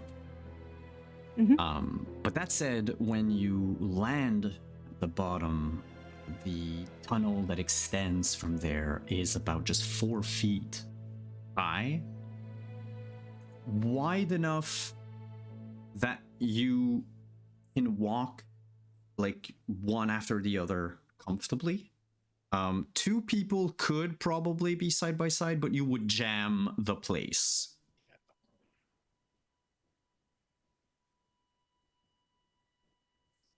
And with that, we're going to take a break. When we come back, more spelunking.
3, we are back. Hello. So, while we have a trio of kindred bent over and crawling in some underground tunnel up on Mount Royal, we'll focus back on Dixon.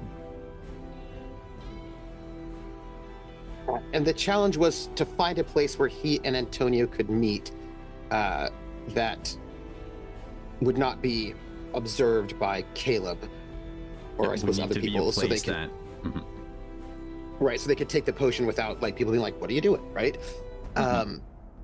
So, could I make a streetwise roll to figure out if I know of a place that might be appropriate? No. I'm kidding. Oh. Yes, you can use...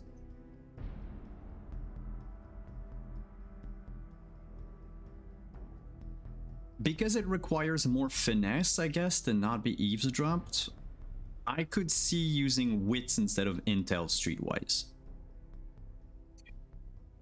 But if your intel is higher, use your intel. It is not. Well, then. Dixon's a simple man. Difficulty. Technically, there's no difficulty in the sense that the higher you roll, the better the place. 1 success. Ooh. Because, you know, I don't... Do you want to spend willpower? I could only re-roll 1 die. So, no. That would be... Well, unless you want to, like, rouse the blood to sort of wake your memory up. No, it makes sense. Dixon is not really good at stealth or lying or like that kind of stuff. So it makes sense he'd only get that he would fail that roll. Also, he doesn't know Caleb's capabilities, so it makes sense that he would not be successful at finding a safe place to meet. So you figure right, the best place to meet would definitely not be where or near where Caleb has his office, right? Or the metro, because that's where the Camarilla had their meeting. Yeah. However, you're fairly certain that there's probably like a radius around where Caleb is headquartered. That Caleb's not gonna have people looking there because he's right there. Right? He's not going to, like, he's gonna have sentries put around, but then there should be like a stretch of a no man's land before then it goes to like his contacts or his spies or whoever. You don't think that all of Caleb's eyes hold each other's hand and form like one giant cordon? And so the idea that you have is to meet underground, but not in the metro, in the actual underground city. There are several places that are closed at night, shopping malls that end up being closed, but because they're in the underground city, the like main, I guess how would you call like the main area of a shopping mall? Like you have your stores on each side, but like the plaza, like yeah, I guess central plaza. Yeah, you can walk through it to get from, sometimes it's one metro station to another, or sometimes it's to get to one of the exits to the surface. So since it's an entire shopping mall, you're like, well, people are going to walk a certain way, but if you decide to just go like on the side towards, I don't know, like a section off that has like 2 or 3 stores or whatever, you're not going to be immediately seen by people. It would make sense that someone, you know, walking and is just like window shopping, even if it's closed at night, like you could be a person that window shops, and it's just off that, you know, if you drink the thing and you wait for, you know, while there's like no one in between, well, no one would see you transform. You're not quite sure how the potion works, But you're like, hiding closer to where he is while not being in his backyard. Yeah. I And won't that have also time means to that visit you- Melbourne tonight. Um, Because Melbourne is like a 4-hour walk. Yeah. So I will not have time to meet up with him. no, and I believe. So Sorry, go ahead. no, so I was going to say, so I think that probably it'll be meet Antonio in the underground mall, right somewhere in the downtown area. Because where's your haven again? More or less. I will just DM that to you. I mean, I know where it is, but like the district, the neighborhood, Right. is what I don't remember. I thought it was one. That's why. Okay, thank you. That's okay. So to get there, Mhm. I'll just pick something and then I'll go.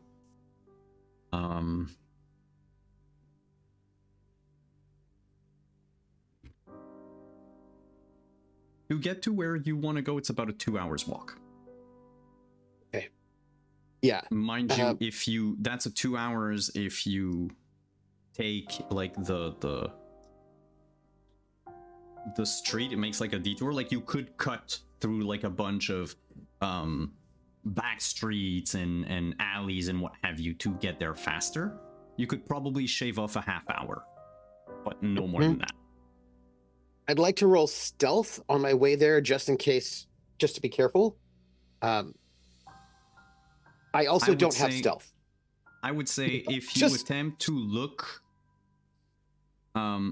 because let's like two types of stealth, right? One of them is like social stealth, where it's just you look as unremarkable as possible, where the other one is no, I am trying to slink in the shadows and not be seen at all. Yeah.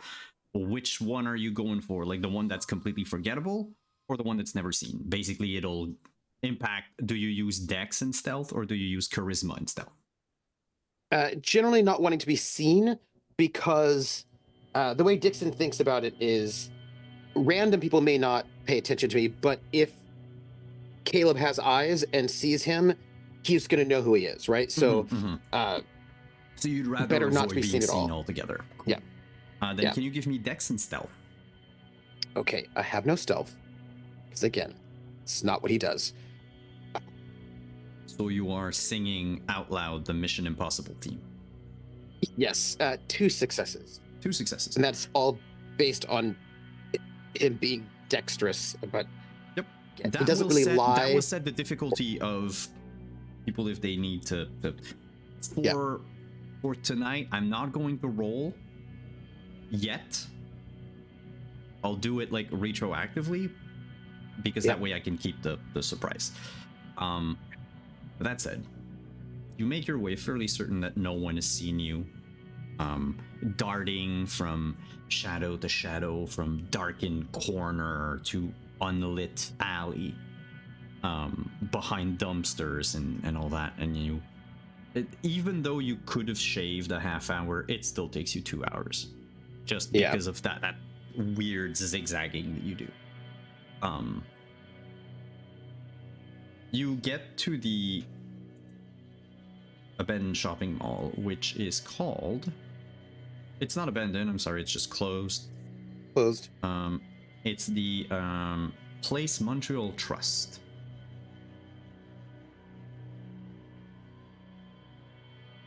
I'm more interested in what's underneath it than the actual building. If you Google it, you'll see it's like a glass building, whatever. It's got offices, I think, in it, whatever. But it's the underneath it.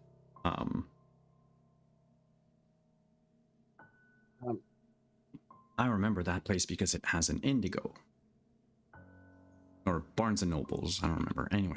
Oh. But it's also the place that most people just breeze through instead of stopping. It's next to the Eden Center, so when you compare both, I used to work at the Eden Center, and then we had another gaming store in Montreal Trust, and like the amount of traffic in one place compared to the other is crazy. Even at night, you probably cross paths with at best half a dozen people once you're underground, and you think one of them is like a homeless person that's just waiting for time to like lie down on a bench when they'll be sure that no one's gonna call security on them. Yeah. Know that life. When you being very careful to pay attention for like vermin, you know what I mean? Trying to make sure that, rats or whatever. It is clean. World of Darkness clean, right? The floors haven't been waxed recently or anything like that, but it's not dilapidated. You do not see any vermin. In fact, all of the trash cans that you pass along the way they've all been emptied. Like there's a custodian service in there. Yeah. The food court, of course, is completely closed. You make your way past it to where you would have a there's a big department store at the end of it, but right before there's like, let's call it a side street with like, I think it's 2 or 4 little stores that are there. One of them is a shoe store, I believe, so you can just turn there and Antonio would be waiting on a bench by like this like giant like concrete flower pot with what appears to be a plant trying its best to survive in the neon light and the complete absence of UV. Are there public restrooms in this underground place? Yes, there are. By the food court, and that's it. Okay. So, you want to hit the restroom?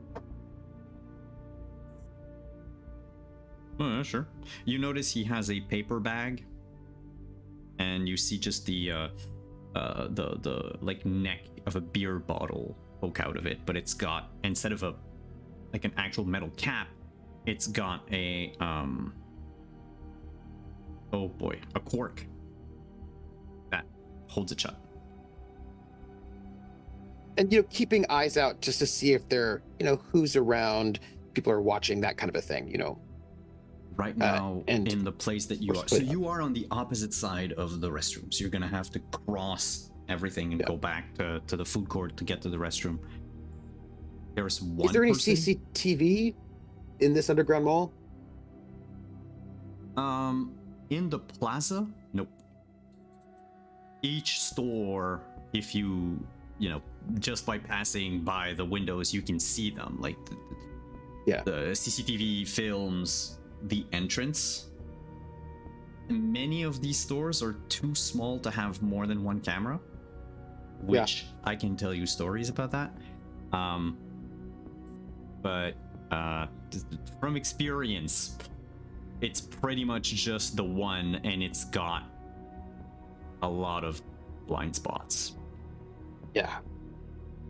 Figured there'd be fewer eyes inside the bathroom, right? So we're gonna sort of head there. It's empty. It smells heavily of cleaning products. Even though the floor is still kind of sticky-ish. There's out of the 3 mirrors that you would have where the sinks are, there's only 1 left. The other one that's been removed just been like tagged all over the wall, and the other one that's been removed, the ceramic in the back has been like broken, like someone punched through it. Yeah. The thing about the World of Darkness is that the bathrooms are really crappy. And it might not be too much World of Darkness flavor in that sense, but oh no. Andrade holds the beer bottle. Did you get here okay? Everything all right? Yeah, I've been waiting for, or looks at his watch, an hour and 15 minutes. I wake up pretty late nowadays. I'm not judging. I wanted to make sure, so I just walked a few times around. Tried to convince people that I was just looking for a place to, you know, the type of person that's looking for a place to hide and drink. I haven't seen any security, if like that's a plus. Yeah. Okay. Alex said to you have to drink it in one gulp. Okay. What about you? Oh, I have abilities. Okay. I will not look like myself. It's All just right, you can't do that. What do I do when I drink it? He rummages in his pockets, gets like a receipt that's all crumpled up, and he tries to flatten it as best as possible, and it's got like Alex's chicken scratch on the back, and he goes, okay, so he said you have to drink it in one shot, no blush of life while you're doing it. Okay. So just in case, I think it's got like interaction with the blood or anything. Can't read this part. Oh yeah. The eye, and he like shakes the bottle, and you notice there's like a small like reptile eye at the bottom. He says, "Do not bite it. You have to swallow it. It needs to go down with everything." Okay. Think of it like like mezcal. Okay. And he says it's going to taste bland because he doesn't know what you enjoy. Technically there's blood in there, but looking at it, and again, he shows you the bottle, it's almost translucent. Like very diluted, if there's any blood whatsoever. Does he know it's for me? Yes, I told him it was for you. And then he said that you just have to think of what you want to look like, but do not think of yourself. He says doing it in front of a mirror might help. Okay. Try to look like someone, but don't think about myself. Yeah, because I think, I don't know, it's not written, but I think if you think about yourself, it's just going to reshape you into you. Okay. The kindred that normally have these powers, like myself, I just wish to look mundane, and the blood does the rest. Okay. So I just wish. Okay. Yeah. I'm ready, I guess. Give the GM, the storyteller, 2 seconds. And go look at something. Something.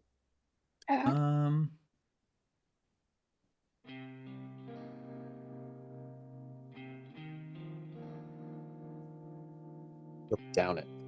Okay. Yeah, he actually will, as you're doing this, you see his eyes for a moment flicker red. And the next moment, the person in front of you is this salt and pepper haired, probably like businessman, but even the suit, like even Antonio's coat and everything disappeared. And he's dressed as like a white collar worker that's been doing a lot of overtime.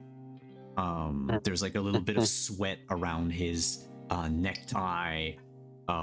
He's got like yellowish teeth a bit, probably a smoker. Clearly bags under his eyes. His hair is short and like he's got a bald spot in the top. Well shaven, as Antonio was originally, but everything else, even his crucifix, has completely disappeared. And he looks alive. Like he looks like he's got like some sort of a tan. Huh.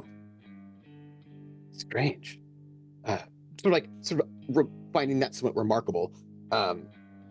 We'll drink it and try to imagine myself looking like his coworker, right? Like that, like somebody that they worked together. Mm-hmm. So that if they're hanging out together, it doesn't look strange, you know? Yeah. What's your stamina like? 3. Okay, you don't need to roll. You can down it one shot, and even with the eye, it's not a problem. It doesn't even taste like blood. Like the beast inside you is trying to find that peppery taste, that tang, and it's like it's just not there. There should be, but it's not.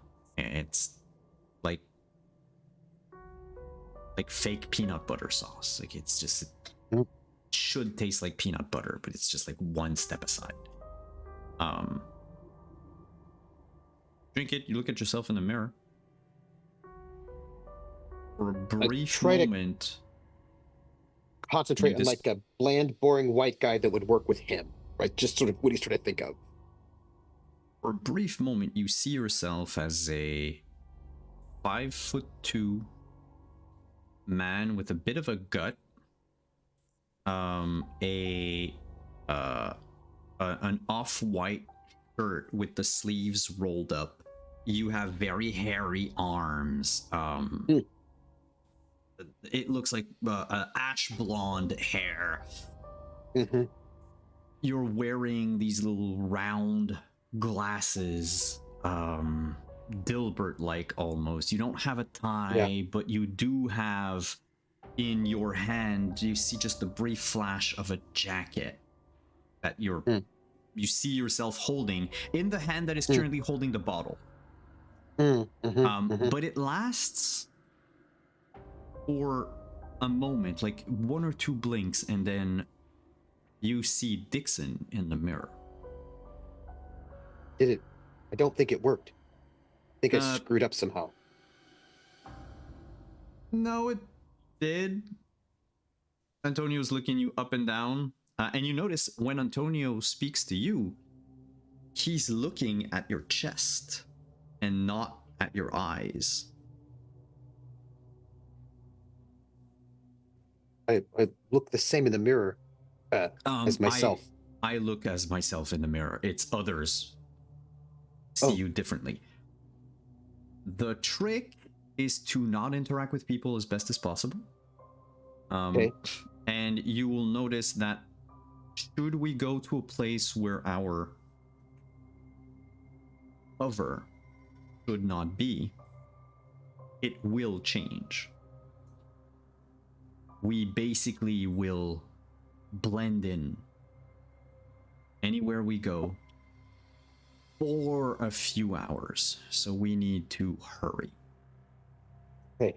But we can take the bus, we can take the metro. People think that we are just one cog in the machine. We're just another faceless kind in the sea of mortals.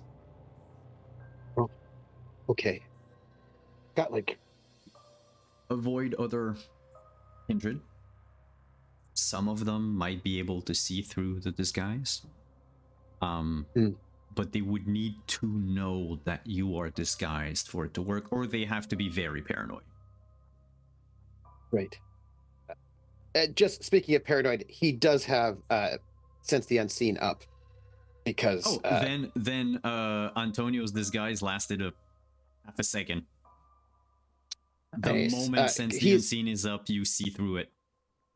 Yeah, he's got Sense the Unseen, rapid reflexes, and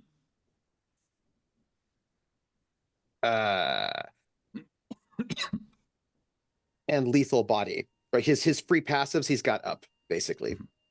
Technically, there would be a contested role. For the sake of this scene, narratively, like Andrade failed it for you if you prefer. But for all intents and purposes, you are under a Mask of 1,000 face. except it's a version that's a little bit above in the sense that you actually changed your height and weight. But it is illusory. So if you're holding an object like the bottle, to people it'll look like something that your character, that this person should be holding. But the thing is if someone wants to, steal your jacket, then they would notice something is strange. That's a masquerade breach. Yeah. Their hand is just going to go right through. At best, they might think that they were too slow. But, so that's a bit of an issue. Like, at least you're not looking like someone that's taller, so you're not going to clip through doors. But yeah, it's Alex's magic. He kind of like thinks it's sort of odd, and he will sort of follow Antonio, like just trying to catch himself in reflections to see if he can see this sort of figure as he's following Antonio wherever they're headed. As you make your way following Antonio, so out of the underground city, he's just going to yammer on about this shareholder meeting tomorrow and how his PowerPoint just keeps crashing and he had to stay, countless hours, and his wife is going to be angry, the divorce, blah, blah, blah. And he's, just spouting stuff that to anyone overhearing your conversation is just boring, white-collar, middle-aged men talk. At some point he says, maybe I should buy a motorcycle. So clearly his character is probably in his 40s. And Dixon to that goes, no, a truck. I think I should buy a truck. Or a sports car. Oh, yeah. Red. Well, yeah, of course. I just don't have the money for a Bugatti, so I might have to settle for something less, because how they promised us a raise for the last 3 years, right? And it's just never. Yeah, anyway, he goes on and on and on and on. And Dixon, it does a lot of yes-anding, but not doing all of the anding. A lot of the yesing and not having finance does not add a lot of detail because he doesn't know those. He's like, that is not the world I've ever been in. But he's like, yep, yes. And he's like, throws in like some very, very, not much, not to break it, but it is also clear he does not know the world of high finance. So he's going to bring you to the La Fontaine Park. So remember when we said Frontenac basically is the limit? So it's 6-ish blocks before. It's a it's it's a beautiful park. It's got there's a school, elementary school there. There's a little lake, yada yada. But he's going to that's nice. Bring you to an quote unquote amphitheater. It's by the Notre Dame Hospital, right? Yeah. It's right across the street from the Notre Dame Hospital. When you realize it is very close in a way to where, because his hospital was in Hochelaga, but it's basically just you follow down the street and it ends up there. And so he will tell you as you talk. So basically the entrance, once you're in the park itself, in the footpaths, it's inside the theater, and it's under the stage. So there's like a section under the stage where you have storage. It's not high enough to hide a person, like it's not that fancy of a theater, but if you crawl in there at some point, there is a trap that leads down, which he doesn't think it was Hetty that did that, but he remembers the old theater manager, Romeo something, was a ghoul of one of the, and some of the Sabbat toreadors would sometimes hold very bloody plays. It's like Macbeth on steroids. Some Titus Andronicus business going on there is what we had. Yeah, but even Titus Andronicus was soft. What they did. They actually bled for their art, or more likely they bled people for their art. Hey, how did that even work though? I mean, didn't people, people would notice, right? Kind of seen it.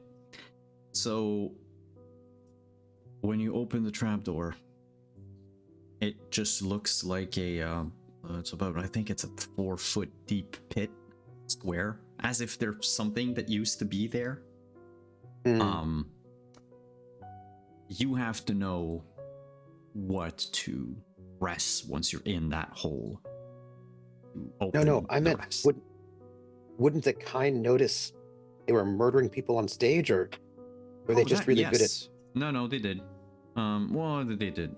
So there were rashes of kidnappings and people going missing all the time. Right, Often but I mean, they enough, wouldn't do this stage when anyone was around, right? I mean, no, it was at night, like we're doing right now. Kind weren't in the audience. The audience was a handful of other Sabbat vampires that are into this shit.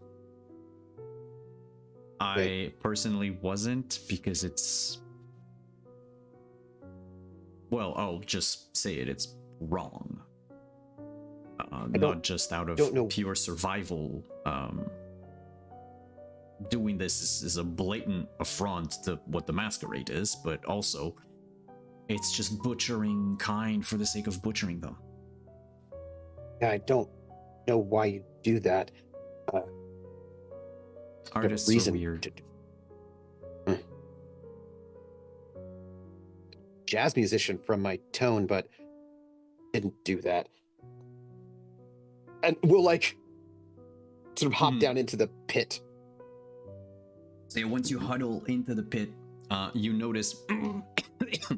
So the first, it's like 2 feet of concrete, and then there seems to be like a seam of like mortar, and then another 2 feet of concrete, and he follows along the mortar path. At some point, there's like a little bubble, and he takes it, and he sort of wiggles it. He's like, it's kind of, I think it's stuck. Give me just a moment, and then click. Dixon pulls out. turns. He doesn't have much in his jacket, but he's got a flashlight. He turns it on. That will help.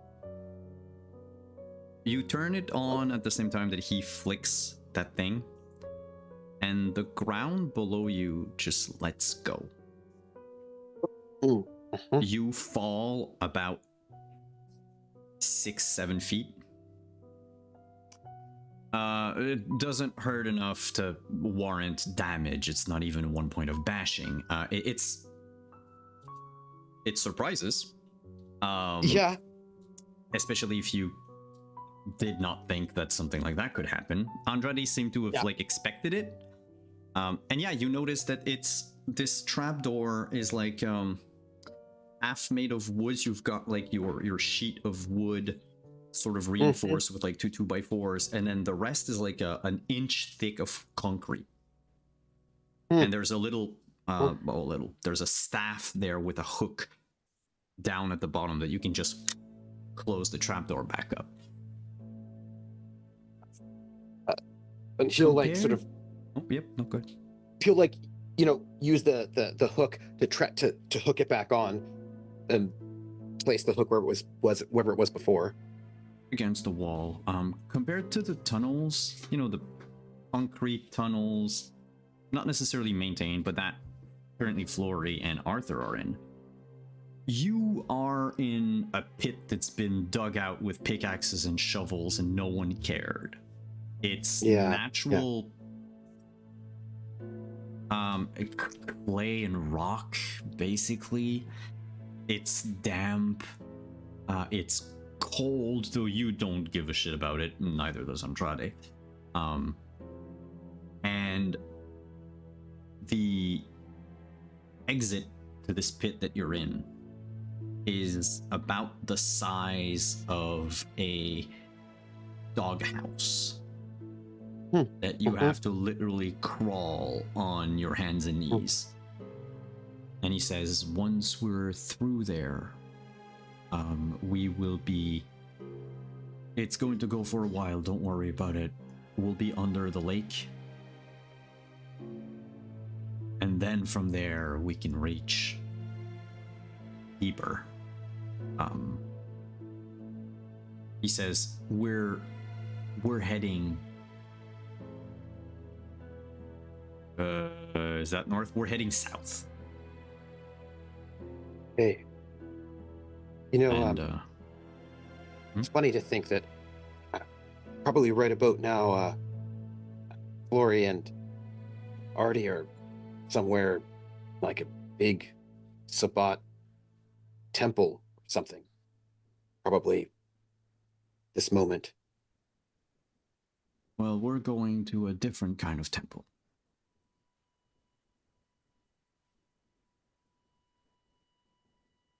But he just sort of And- like, you probably can't see it in the dark, but he just kind of like crosses his fingers for Artie and Flory so that, you know, they don't die wherever they're going. But like, it's not, it's a dark, so I don't think Antonio would see it, but he does. That's where we're going to end tonight. Next week, we're going to do some more spelunking. And probably discover what's at the end of both tunnels. I know the answer. Cake? Y'all are going to enjoy the answer. Maybe. Cake? Oh. I'm gonna get like, I was told that there's cake. It's like a aperture science, maybe. Just like a You will get a cake. Cake. Don't worry about it. Everyone Nice. will get cake. nice. Nice. Cake is a lie. What? Wait. But that's it GLaDOS for us lied to you? tonight. It's been a while. I think our last game was exactly a month ago. Oh wow. So apologies for the late start of the season. I think you heard me cough a couple times. It's still going, but it's getting better and better.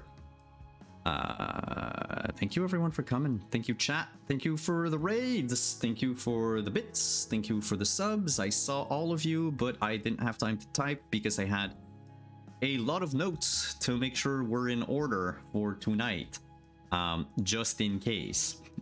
But thank you very much for being here. Thank you, players, for being here again on a Monday night. I said that I didn't want to go over too much, and I know we started late, but it's still 11:30, so let's go.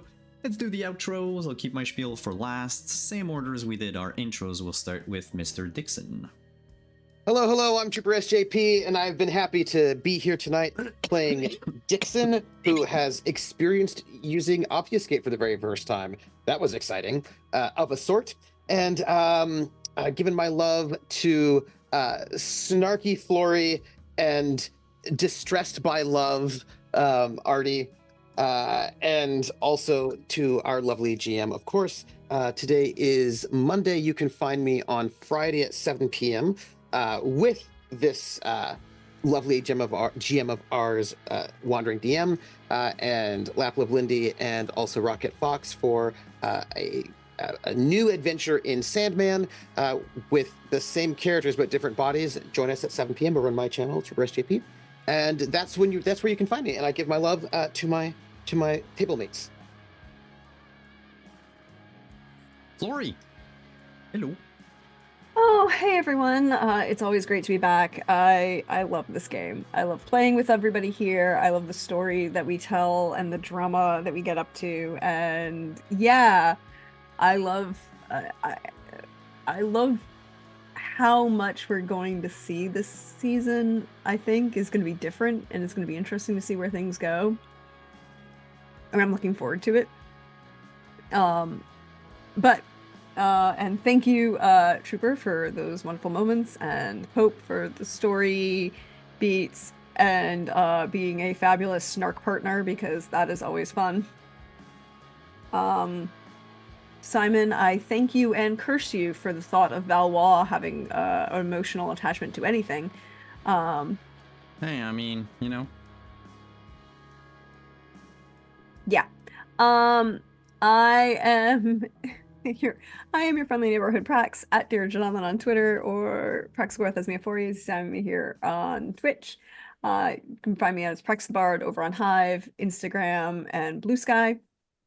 And we finished the finale last night of Carousel Court. If you missed any of that drama and emotions and feels, the VOD is now up on YouTube. You can go check that out and see the end of this brilliant, brilliant story with these fabulous role players who told a absolutely wonderful, wonderful story together, and embraced this very art house game that I pitched to them all. And then not this week, because we're off this week to get things ready, but next Saturday I will be back. The 27th, I'll be back for book club chats. I put this week's book club VOD also up on YouTube, but the 27th we'll be back. We are finishing our community read-along, and discussing a bunch of other books that I am going to read, because I like books, and that's the thing I enjoy doing with you all. And then the 28th, live premiere, session 1 on my channel, 8 p.m. Eastern. Be there for two things. Number 1, fabulous role players. Number 2, I'm not the GM, I get to play this time. So I'll let Pope tell you everything else about that. But you can, I look forward to seeing you all. Come hang out. Oh, also, and I'll see you all next time. Thank you very much for coming tonight. And lastly, Pope. Hey everybody, Pope here, Pope World Build on the internet. If you want to see more of this silly face, you can tune in. Next will be Saturday at 3 p.m. Eastern over on Valdrian's channel for Mass Effect Myrmidon, where I get to play the token human pilot.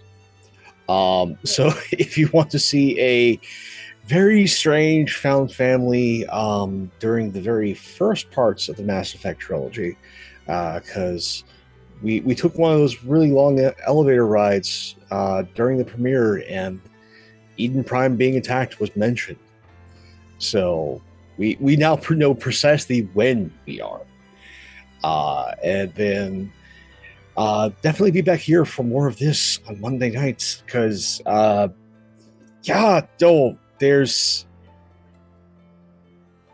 is so much resting on these 2 urban spelunking missions ongoing between, like,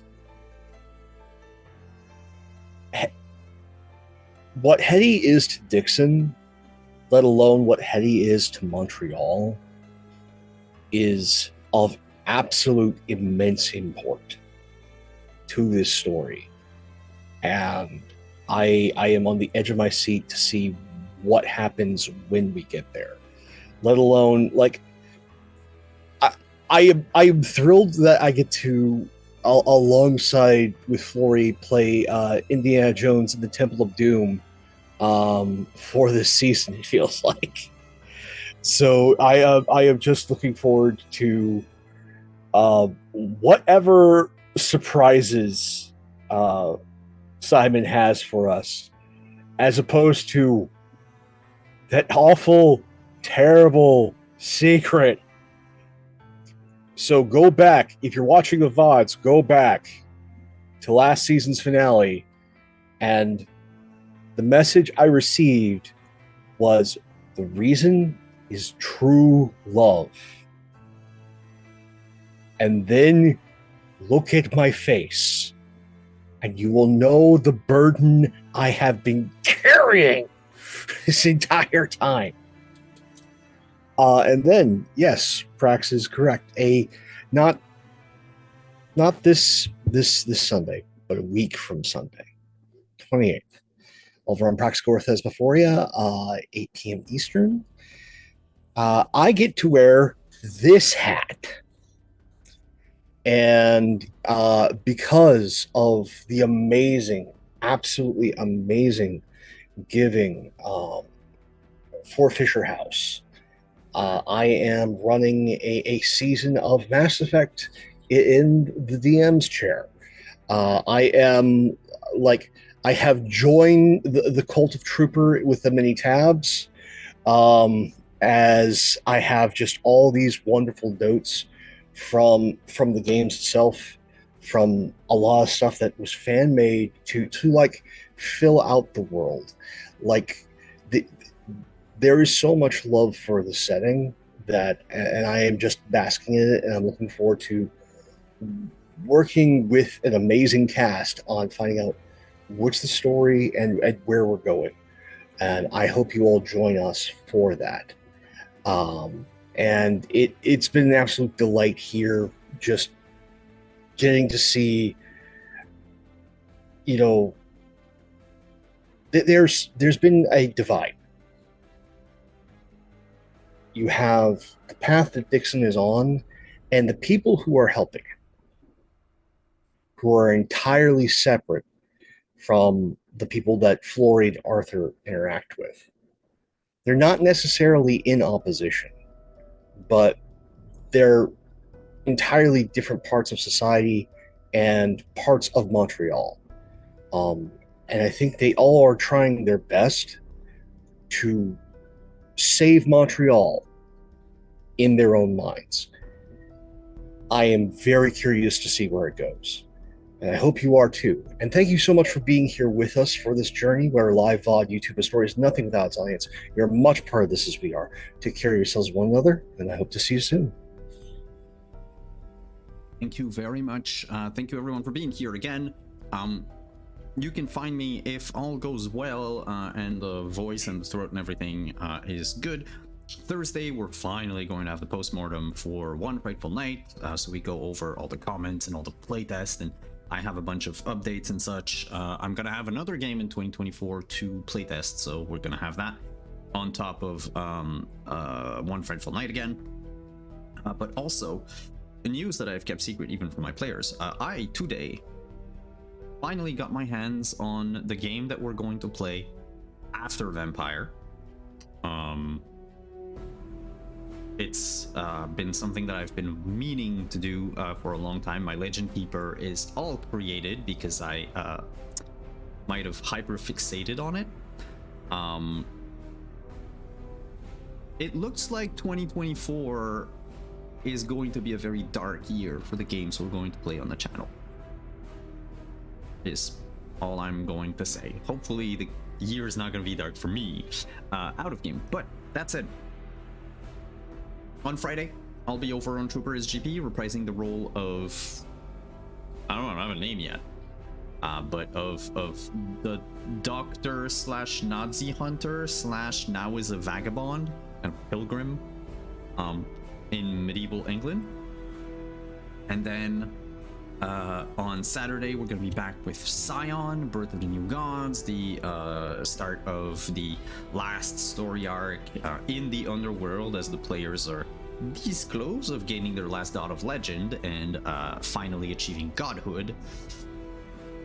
And last note, one of the games that I didn't have an input directly on it, but it's a game that the studio has made called The Lab. I've linked it in the chat. Keep an eye out for it. The last update that we released earlier this late last week, on Friday, is that things are underway and it's going to be available to the general public very soon. So that's always interesting. And yeah, the little what are they called? Are they what are they called? Viruses? They're very cute. Like they look very much like the old cracked, like in the 80s, 70s, 80s, the old cracked artwork. really, or like Garbage Pail Kids, looks like that too. I recommend, like, I don't own it yet, but because it's not, it's not on my hands yet, but it's very exciting looking. I've seen some of the art. It's very cool. And if you go to the website, you can see it too. We're also still selling copies of Vampire the Masquerade chapters over on our web store that we have now on the flyos.com website. So if you want to get your hands on basically kind of Montreal by Night, there you have it. On that, thank you so much everyone for coming. We are going to raid High Shelf Collective because they are currently playing World Wrestling Federation or World Wrestling Mania. Worldwide Wrestling. World Live Wrestling. So if you want to get some of your wrestling but also TTRPG fix, let's go spread the love, and we will see you next week. Bye.